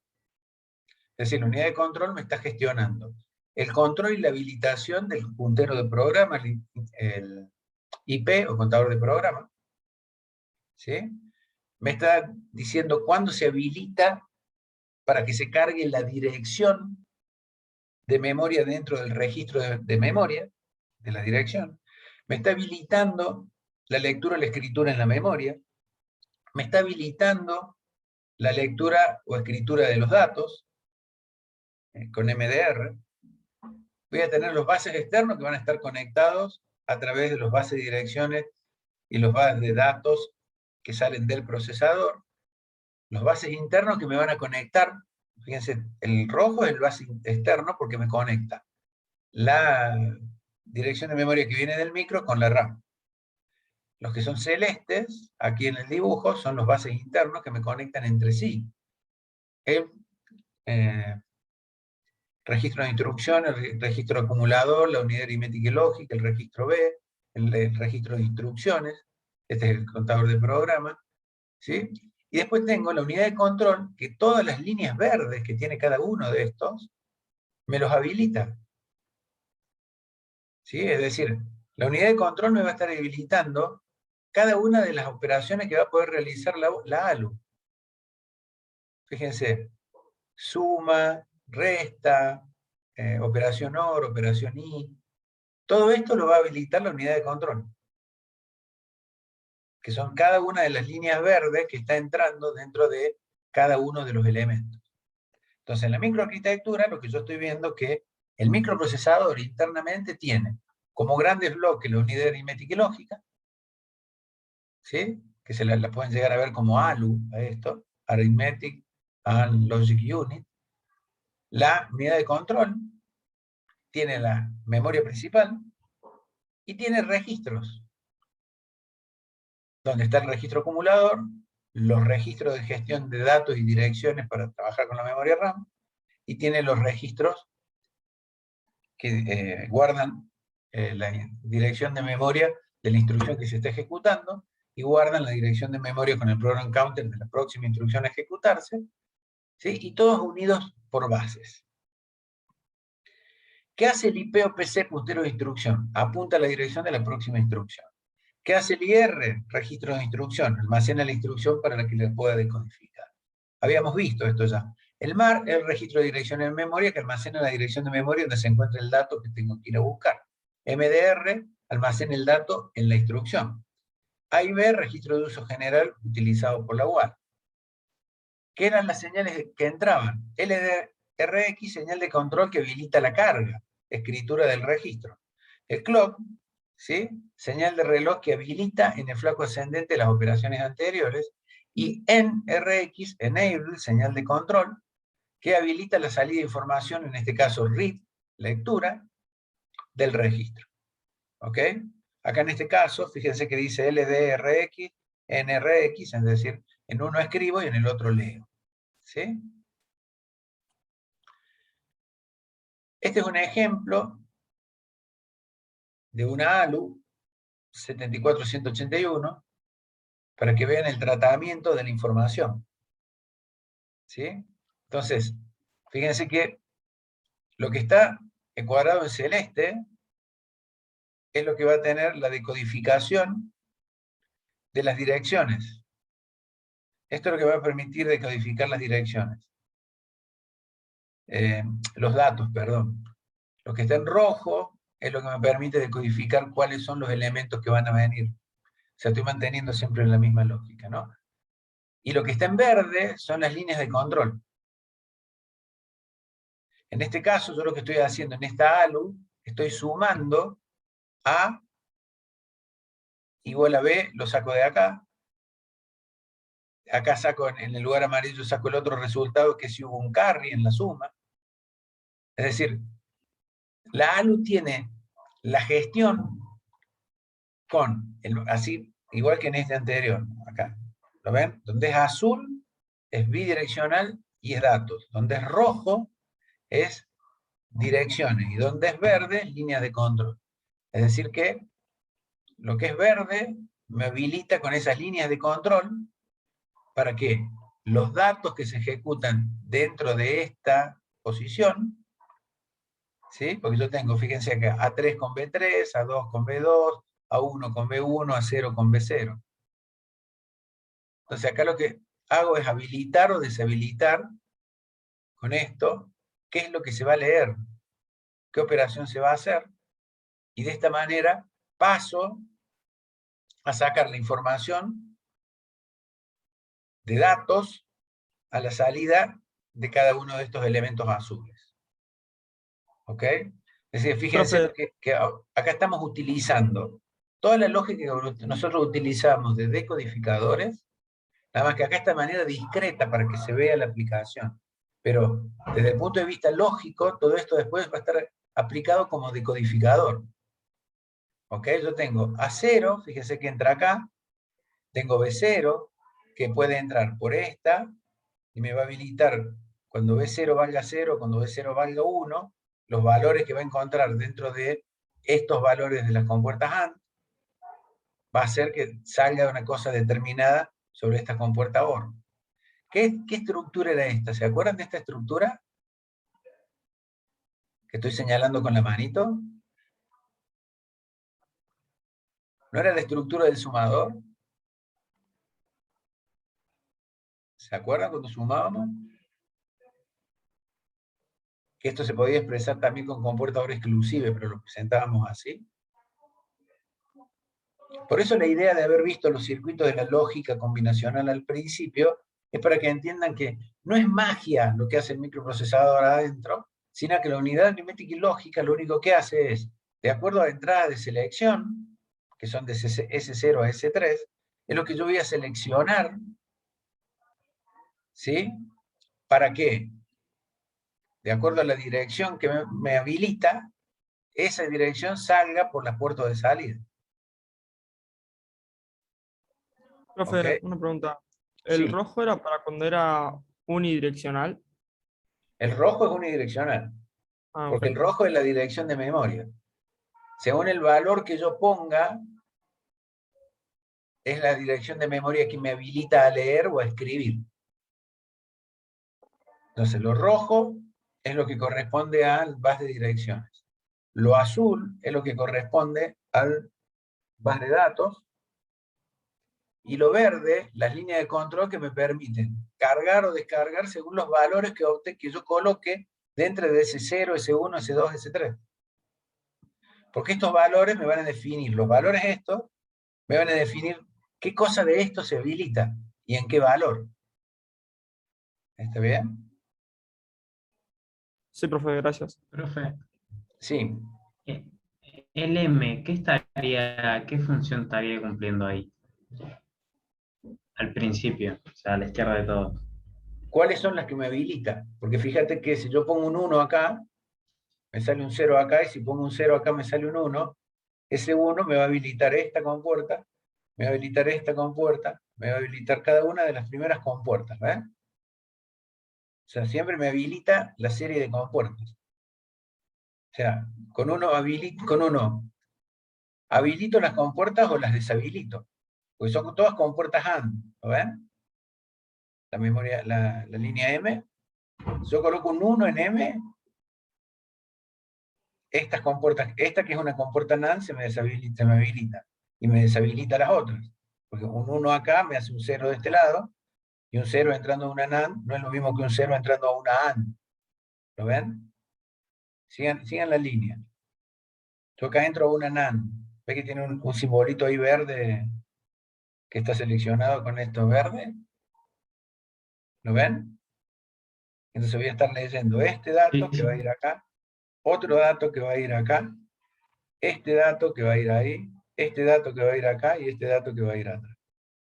Entonces, según las entradas de selección que yo coloque acá, yo voy a sumar o restar. Y con esto voy a habilitar cuáles son las líneas que quiero que se habiliten, que quiero que pase a este lugar. Porque fíjense que a esta compuerta viene la unión de la compuerta esta M con la habilitación. Es decir, esta me la habilita, esta es solamente la habilitación, que me permite que esto se lea. La C y M, hasta acá, ¿la ven? Mientras que el M es el que me va a permitir seleccionar cuáles son las que quedan habilitadas para pasar a ser leídas o no. Y con S0, S1, S2, S3, yo defino si sumo o resto. Y cuáles son las que codifico como resultado. Acuérdense acá, la unidad aritmética y lógica nosotros la habíamos hecho que era un sumador-restador, ¿se acuerdan? Y que según una línea de control yo sumaba o restaba, ¿se acuerdan de eso? Nada más que acá lo que está completamente hecho internamente la unidad aritmética y lógica. Está descripta completamente. Lo que pasa es que eran solo los efectos que ustedes sepan que existe la unidad aritmética y lógica. No le vamos a pedir una unidad aritmética y lógica que ustedes la hagan. ¿Sí? Es simplemente para que sepan que esto no es magia. Nada más. ¿Ok? ¿Se entendió? Sí. Bien. Si ya entendimos que tenemos una unidad de control, entendimos que tenemos una unidad aritmética y lógica, entendimos que tenemos registro de carácter general, entendimos que tenemos bases de direcciones, bases de datos y líneas de control. ¿Cómo será ahora el ciclo de una instrucción para que se ejecute? Lo que vamos a necesitar es realizar una serie de pasos, que se le llama ciclo de instrucción. Dependiendo de la microarquitectura que tiene, va a ser la cantidad de fases que puede llegar a tener ese ciclo de instrucción. Típicamente vamos a tener 5 fases, que son buscar la información de la instrucción en la memoria, decodificar la instrucción, que es que la unidad de control interprete el significado del código de operación y la ubicación o la dirección de los operandos necesarios para poder ejecutarla, ¿sí? Búsqueda de los operandos en memoria, ejecutar las instrucciones por la UAL y escribir los resultados en registros o memoria según lo que diga la instrucción. ¿Ok? Pero siempre tengo que, básicamente voy a tener 3 fases, que es búsqueda, decodificación y ejecución de la instrucción. Ahora, La búsqueda la busco en memoria. La decodifico en la unidad aritmética y la unidad de control. Busco los operandos, además de buscar la instrucción, pues yo tengo que buscar la instrucción y después los operandos que me piden. Ejecutar la operación y después escribir los resultados en donde me diga. Por defecto, si no digo a dónde lo tengo que cargar, va a quedar cargado en el registro acumulador, el resultado. ¿Ok? ¿Vieron cuando ustedes tienen esas calculadoras de mano? O bueno, en el celular cuando utilizan la función calculadora. En realidad hacen 20 más 3 igual y les queda el resultado en la pantalla, en el monitor. En realidad el monitor está haciendo las veces, entre comillas, de acumulador. Porque siempre les va mostrando el valor que ustedes entran. Más fácil cuando no hay una calculadora de esa de mano. Ustedes ponen 20, aprietan la tecla más, ponen 3 y en el monitor se ve el 3 en la pantallita. Después aprietan igual y se ve el valor. En realidad lo que están haciendo es, coloco 20, cargo el valor 20 en el acumulador y le sumo al acumulador el valor 3 que después viene y cargo eso como resultado en el acumulador. Entonces me queda 23 en el acumulador. ¿Ok? Por eso, guárdenlo como esto. Las 5 fases van a ser la búsqueda de la instrucción, la decodifico, pero esa instrucción va a tener operando, voy a tener que buscar los operandos, voy a tener que ejecutar la instrucción y escribir el resultado donde me pidan que lo escriba. ¿Ok? Entonces, ¿qué voy a tener yo? Que el ciclo de instrucción tiene la búsqueda de la instrucción, la decodificación de la instrucción, la búsqueda del operando, la ejecución de la instrucción y el retorno de los resultados, lo que decíamos recién. Los dos primeros es búsqueda y decodificación. Los últimos 3 es ejecución. Por eso yo les decía, conceptualmente, busco, decodifico y ejecuto. ¿Sí? Entonces, el paso 1, que es el que está en inglés acá, que dice fetch, traigo la instrucción de la memoria. El 2, translate instruction into individual command, es decir, decodificar la instrucción. Traducir las instrucciones en comandos individuales, ¿sí? Que es el ciclo. ¿Sí? Después, la tercera parte es perform the action called for in the instruction, es decir, ejecutar la instrucción que me piden dentro del código de operación y después almacenar el resultado, store, que es escribir el resultado en la memoria según la exigencia. ¿Sí? Entonces, lo que es importante es que los que tienen el asterisco, es decir, la búsqueda de la instrucción y la búsqueda del operando, son un cuello de botella de von Neumann. ¿Por qué? Porque yo tengo que ir a buscar la instrucción y tengo que buscar el operando. ¿Sí? Es decir, lo puedo hacer en 2 fases distintas. Porque si tengo una sola memoria de lectura, tengo que leer uno primero y leer el otro después. Mientras que en la arquitectura de Harvard, ¿se acuerdan que tenía una memoria de instrucciones y una memoria de datos, que es donde están los operandos? ¿Se acuerdan? Entonces, por eso, en la arquitectura de Harvard, al dividirme instrucciones por un lado y datos por el otro, se puede hacer el acceso a la vez y gano tiempo porque yo tengo la búsqueda de la instrucción en una memoria y la búsqueda de los operandos en otra. ¿Ok? Yo mientras busco la instrucción, ya decodifico la instrucción y ya busqué los operandos. Y puedo ir inclusive leyendo otra instrucción. Porque ya puedo ir buscando otra instrucción mientras estoy buscando operandos. ¿Sí? Porque yo busco la instrucción A, la primera. Decodifico la instrucción y voy a buscar los operandos. Mientras busco esos operandos, yo ya puedo buscar la instrucción la instrucción que sigue. Mientras que si yo no tengo la arquitectura Harvard, cuando yo estoy buscando el operando no puedo buscar la instrucción. ¿Se entiende?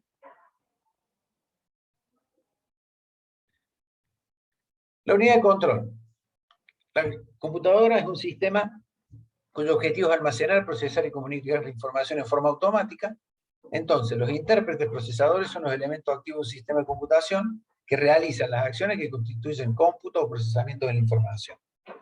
La unidad de control es la parte de la unidad central de proceso encargada de la búsqueda y ejecución de las instrucciones. Es un autómata. Tienes básicamente 2 implementaciones, que es la unidad de control cableada o hardwired y la unidad de control microprogramada. Vamos a pasar a ver ahora cada una de las instrucciones de las unidades de control. En la unidad de control cableada, se fijan acá en el dibujo, van a ver que yo tengo un decodificador de instrucciones, ¿sí? Ese decodificador de instrucciones, ¿por qué? Es porque lo que le entra del registro de instrucción es el código de operación. Ese código de operación me va a decodificar la instrucción. Y esa decodificación va a hacer que yo en la lógica combinatoria de control, con los resultados de la decodificación de instrucciones, ¿sí? A través del ciclo de instrucción, pueda enviar las señales de control para que se ejecute la instrucción. Entonces, en el caso del temporizador, yo voy a tener que la salida del temporizador van a establecer los tiempos de ejecución de las etapas del ciclo de instrucción. Es decir, voy a tener un contador que me va a decodificar de 4 a 16 cuáles son los tiempos de ejecución de cada una de las etapas del ciclo de instrucción. Este es un ejemplo de, este es mi clock, una señal cuadrada de una determinada frecuencia que va a tener un determinado periodo, que es lo que está explicado ahí en la flecha, ¿sí? Si yo tengo una lógica de control para T0, ¿sí? T0 me va a disparar T1, T1 me va a disparar T2, T2 me va a disparar T3, T3 me va a disparar T4, T4 me va a disparar T5. Así como ustedes verán, cada una de las salidas del temporizador y cada uno de los ciclos va a depender, a partir del reloj, ¿sí? Del ciclo de temporizador para cada uno de los ciclos que tenga la instrucción. Vamos a hacer el ejemplo de la copia del contenido de un registro A en otro registro B. La carga se realiza a través del comando o de la instrucción que se llama load. Y se va a expresar de manera mnemotécnica, ¿sí? Como un lenguaje de transferencia de registro, load B, A. Lo que está mostrando en la pantalla es que dice load B, una flechita A, y apuntando hacia B. ¿Sí? Entonces yo tengo el registro A, tengo el registro B, ¿sí? Voy a tener la habilitación de A para que se pueda leer, y voy a tener la carga de B como habilitada para que A me pueda cargar los datos en B.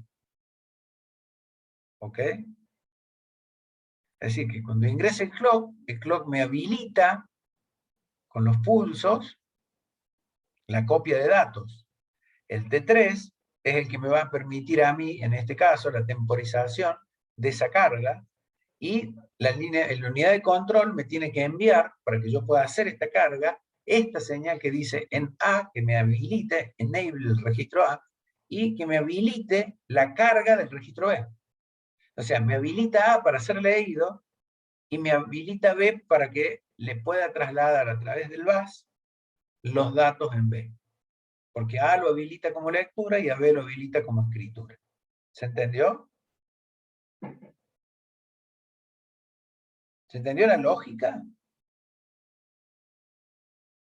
Sí, Entonces profe. tiene que buscar la instrucción, interpretar los operandos, o sea, interpretar la instrucción, decodificarla y enviar los operandos. Y la unidad de control tiene que reaccionar para habilitar lo que tengo que leer y permitir cargarlo donde lo tengo que escribir. ¿Ok?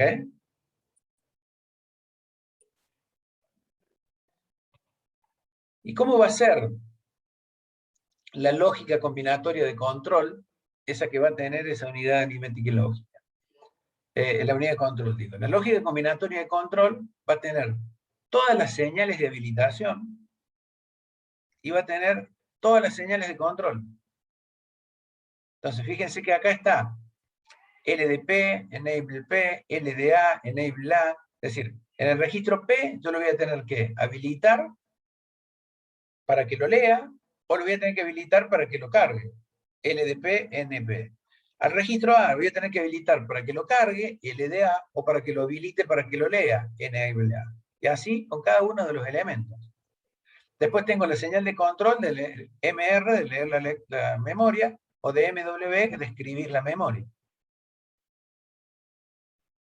¿Se entiende ahora cuál es la lógica? Y T0, T1, T2, T3, T4, T5 me van dando la lógica de cómo voy a ir habilitando estas señales de control para que con la temporización del reloj yo pueda ir con las habilitaciones de las señales de control ejecutando las instrucciones. ¿Se entiende?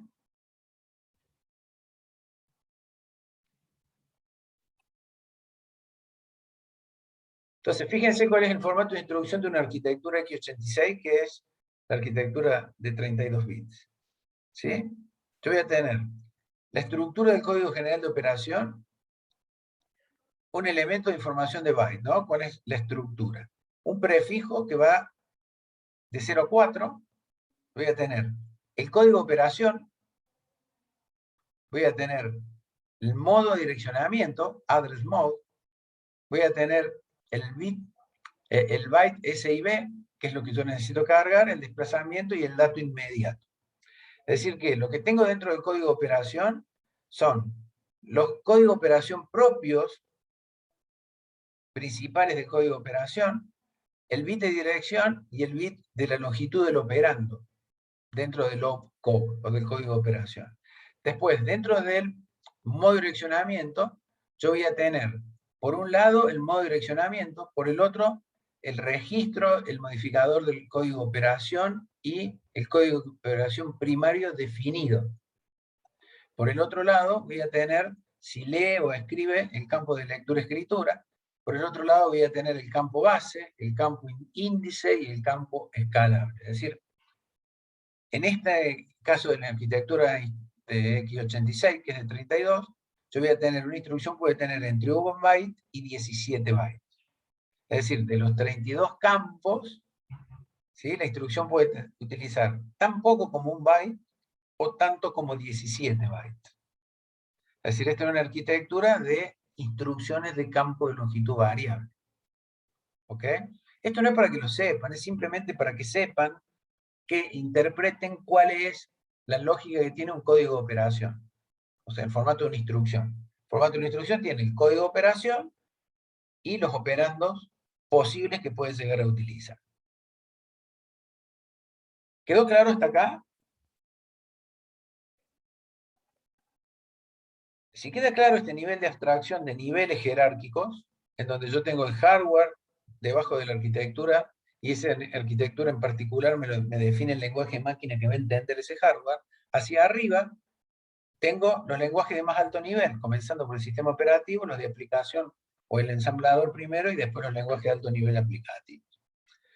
Ahora, la cableada, quedó claro que en la unidad de control cableada nosotros lo que hicimos es que todos los datos vienen del decodificador. Recuerden que estaba el código de operación, entraba un decodificador, y esas eran las cosas que me habilitaban. Y en base a eso tenía una lógica combinatoria de control, que me salen de la unidad de control todas las líneas que yo habilito a través de cables. También puedo tener en el microprocesador la otra arquitectura, que es la unidad de control microprogramada. Entonces ahora las señales de control se almacenan en una memoria ROM que se denomina memoria de control. Cada palabra de esta memoria constituye lo que es una microinstrucción ahora. En la otra se realizaba de manera cableada la instrucción que tenía que venir. Acá está dentro de una memoria ROM lo que tengo que hacer. Cada instrucción decodificada corresponde a uno o más microinstrucciones, un microprograma. Entonces también va a haber una lógica de control del origen de la próxima microinstrucción, que tiene que ser decodificada y que recibe el nombre de secuenciador. Mientras que allá en el cuello de botella para leer, acá nosotros tenemos un programa que vamos leyendo. Está cargada en la memoria ROM todas las señales de control. Entonces, ¿cuál va a ser el formato que va a tener una microinstrucción? Las señales de control que gestione, qué condiciones va a tener de salto y cuál es la dirección de la microinstrucción. ¿Cómo funciona esto? Yo tengo la dirección y el código de operación que están cargadas dentro del registro de instrucciones, la LIR. Eso me define a mí un código de operación. Eso va a parar el ROM de direcciones, esta de la que hablamos. Esa ROM de direcciones tiene la dirección de inicio del microprograma que tiene que ejecutar. Entonces ahí comienza a ejecutar el microprograma. ¿Con qué? Con la señal de entrada de clock y con la dirección de salto que va a venir indicada dentro de la dirección de la siguiente microinstrucción. Entonces, ese microprograma, con la dirección de la microinstrucción, ¿sí?, llega a la memoria de control y hace lo que tiene que hacer, es decir, la dirección, y va una ROM con microprogramas y ahí me saca el dato. Ese dato es una microinstrucción que me da la selección del código de condición. A su vez, en la instrucción yo tenía las señales de control. Entonces, esas señales de control van a salir para ser ejecutadas a partir del programa que está guardado dentro de la ROM, ¿sí? Y multiplexado, esa selección de código de condición, con las señales que vienen desde la unidad aritmética lógica, va a determinar si se ejecuta la siguiente microinstrucción en forma secuencial, o si se realiza un salto a la nueva con esta línea roja. Entonces, la ROM de direcciones lo que me hace es mapear el código de operación a una dirección de inicio en un microprograma. El microprograma realiza el control de las operaciones con esos valores que tiene en la ROM y me define las señales de control a partir de la señal que viene en la microinstrucción. ¿Se entendió? Es decir, que toda la lógica de control que antes se hacía de manera cableada, ahora se hace por software. ¿Hay elementos que trabajan? Sí, no cabe duda. También tenemos multiplexores, también tenemos decodificadores, también tenemos un microprograma que se está ejecutando. Por lo tanto, hay un hardware involucrado. No obstante, el control se realiza en un microprograma. Y los resultados de las señales de control terminan siendo el resultado de esa microinstrucción que está en el ROM con microprogramas. ¿Se entiende? Es decir que con la lógica cableada, yo tengo toda la lógica realizada en el hardware. Con la lógica de microprograma, yo tengo en el microprograma cargado en una ROM todos los microprogramas, y a partir de ahí es donde se puede ir leyendo para cada microinstrucción cuáles van a ser las señales de control y cuál va a ser la dirección de la siguiente instrucción y qué código de condición va a elegir para realizar las operaciones. Es decir, que todas las líneas de control que nosotros veíamos verde cuando vimos todo ese esquema donde salía todo, el IP, el registro A, el registro B, la memoria, el bus de direcciones, el bus de datos, los bases comunes y los bases no comunes. También ahora la unidad aritmética y lógica, la unidad de control, todas esas señales de la unidad de control pueden ser o cableadas o microprogramadas. La ventaja es que si yo tengo, ¿qué problema puede pasar en una y otra? En la que es cableada va a estar cableada, salvo que falle un circuito integrado, no voy a tener inconveniente. Mientras que en la que es microprogramada, puedo tener un fallo más de software que de hardware, porque hay menos hardware involucrado. Ahora, desde el punto de vista de las ventajas y desventajas, ¿sí?, yo lo que voy a tener es que va a ser mayor la respuesta.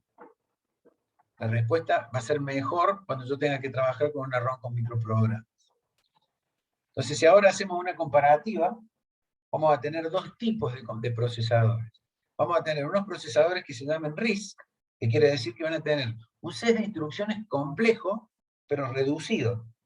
Mientras que tengo otra, que son microprocesadores que van a tener un set de instrucciones complejo. Esas son las palabras de Reduced Instruction Set Computer, en el caso de las RISC, y Complex Instruction Set Computer, en el caso de las CISC. Entonces, si nosotros tenemos que comparar lo que es RISC y lo que es CISC, decimos, la arquitectura RISC es Load Store. La Load Store me permitía trabajar entre registros, sin cargar cosas en memoria. La arquitectura registro-memoria me permitía trabajar entre el registro y la memoria. Eso, la RISC es Load Store, la CISC es registro-memoria.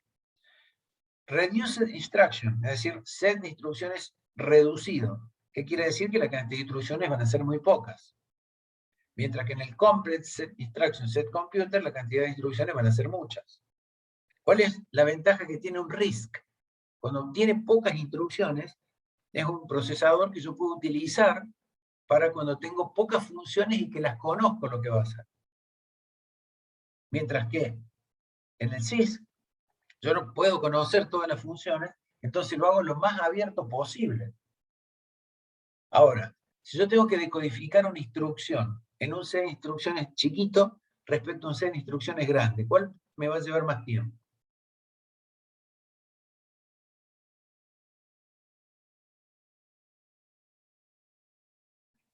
El que tenga mayor cantidad de instrucciones. Va a ser mucho más flexible, pero no voy a tener la posibilidad, o sea, voy a tener que buscar mucho más tiempo para encontrar las instrucciones, mientras que en la RIS yo tengo pocas instrucciones, son reducidas y son las que puedo elegir para trabajar. Entonces, si yo tengo que aplicar, hacer un procesador para un sistema de cómputo dedicado, me conviene trabajar con una RIS, porque yo sé qué voy a hacer. Mientras que si es, por ejemplo, una notebook, y yo voy a necesitar una SIG porque no sé qué voy a hacer con la notebook. La puedo utilizar para cosas de video, la puedo utilizar para propósitos generales distintos. ¿Sí? Entonces, en la RIS tiene un set de instrucciones reducido y también tiene un formato de instrucción reducido. Mientras que en la SIS, como necesito atender mayor cantidad de demandas y que no sé cuáles son, por las dudas, tengo mayor cantidad de instrucciones y tengo mayor formato de instrucciones en la cantidad de instrucciones que tengo. La longitud de instrucciones en la RIS va a ser fija, porque es un procesador dedicado, mientras que en la SIX va a ser variable, porque no sé a lo que tengo que responder. ¿Sí? Desde el punto de vista de la RIS, voy a tener poquitos modos de direccionamiento, porque al ser dedicada, yo trabajo directamente con lo que sé que tiene que hacer, y la SIG va a tener mayor cantidad de modos de direccionamiento, porque tengo que tener mayor flexibilidad. La cantidad de registros que va a tener la RIS va a ser mucho mayor que la SIG. ¿Sí? Porque en la comparativa, yo voy a tener en la RISC, que va a ser low store, voy a necesitar trabajar siempre entre registros. Mientras que en la SIG, al poder utilizar memoria, no me hace falta tener tantos registros dentro del procesador. ¿Cómo es la unidad de control RISC? Como es dedicado, es cableada. Mientras que en la SIG es microprogramada. ¿Por qué? Porque también, como digo, me da mayor cantidad de flexibilidad de situaciones a las que puedo responder. ¿Se entiende una cosa y la otra? Entonces, ¿qué ejemplos tengo en RISC? MIPS, ARM, PowerPC. ¿Y qué cosas tengo en SIX? Intel, AMD, x86. Unos apuntan a elementos específicamente definidos y los otros apuntan a propósito general. Por eso tengo que ser la mayor flexibilidad posible tengo que tener como arquitectura. ¿Se entendió eso? ¿Quedó claro? X86, me había preguntado acá Bautista, X86 era una de las arquitecturas que se tenía. Por eso cada una de las arquitecturas que les mostré fueron las arquitecturas, cómo fueron avanzando. ¿Ok? Bueno, creo que ya los cansé demasiado por hoy. Así que vamos a parar acá.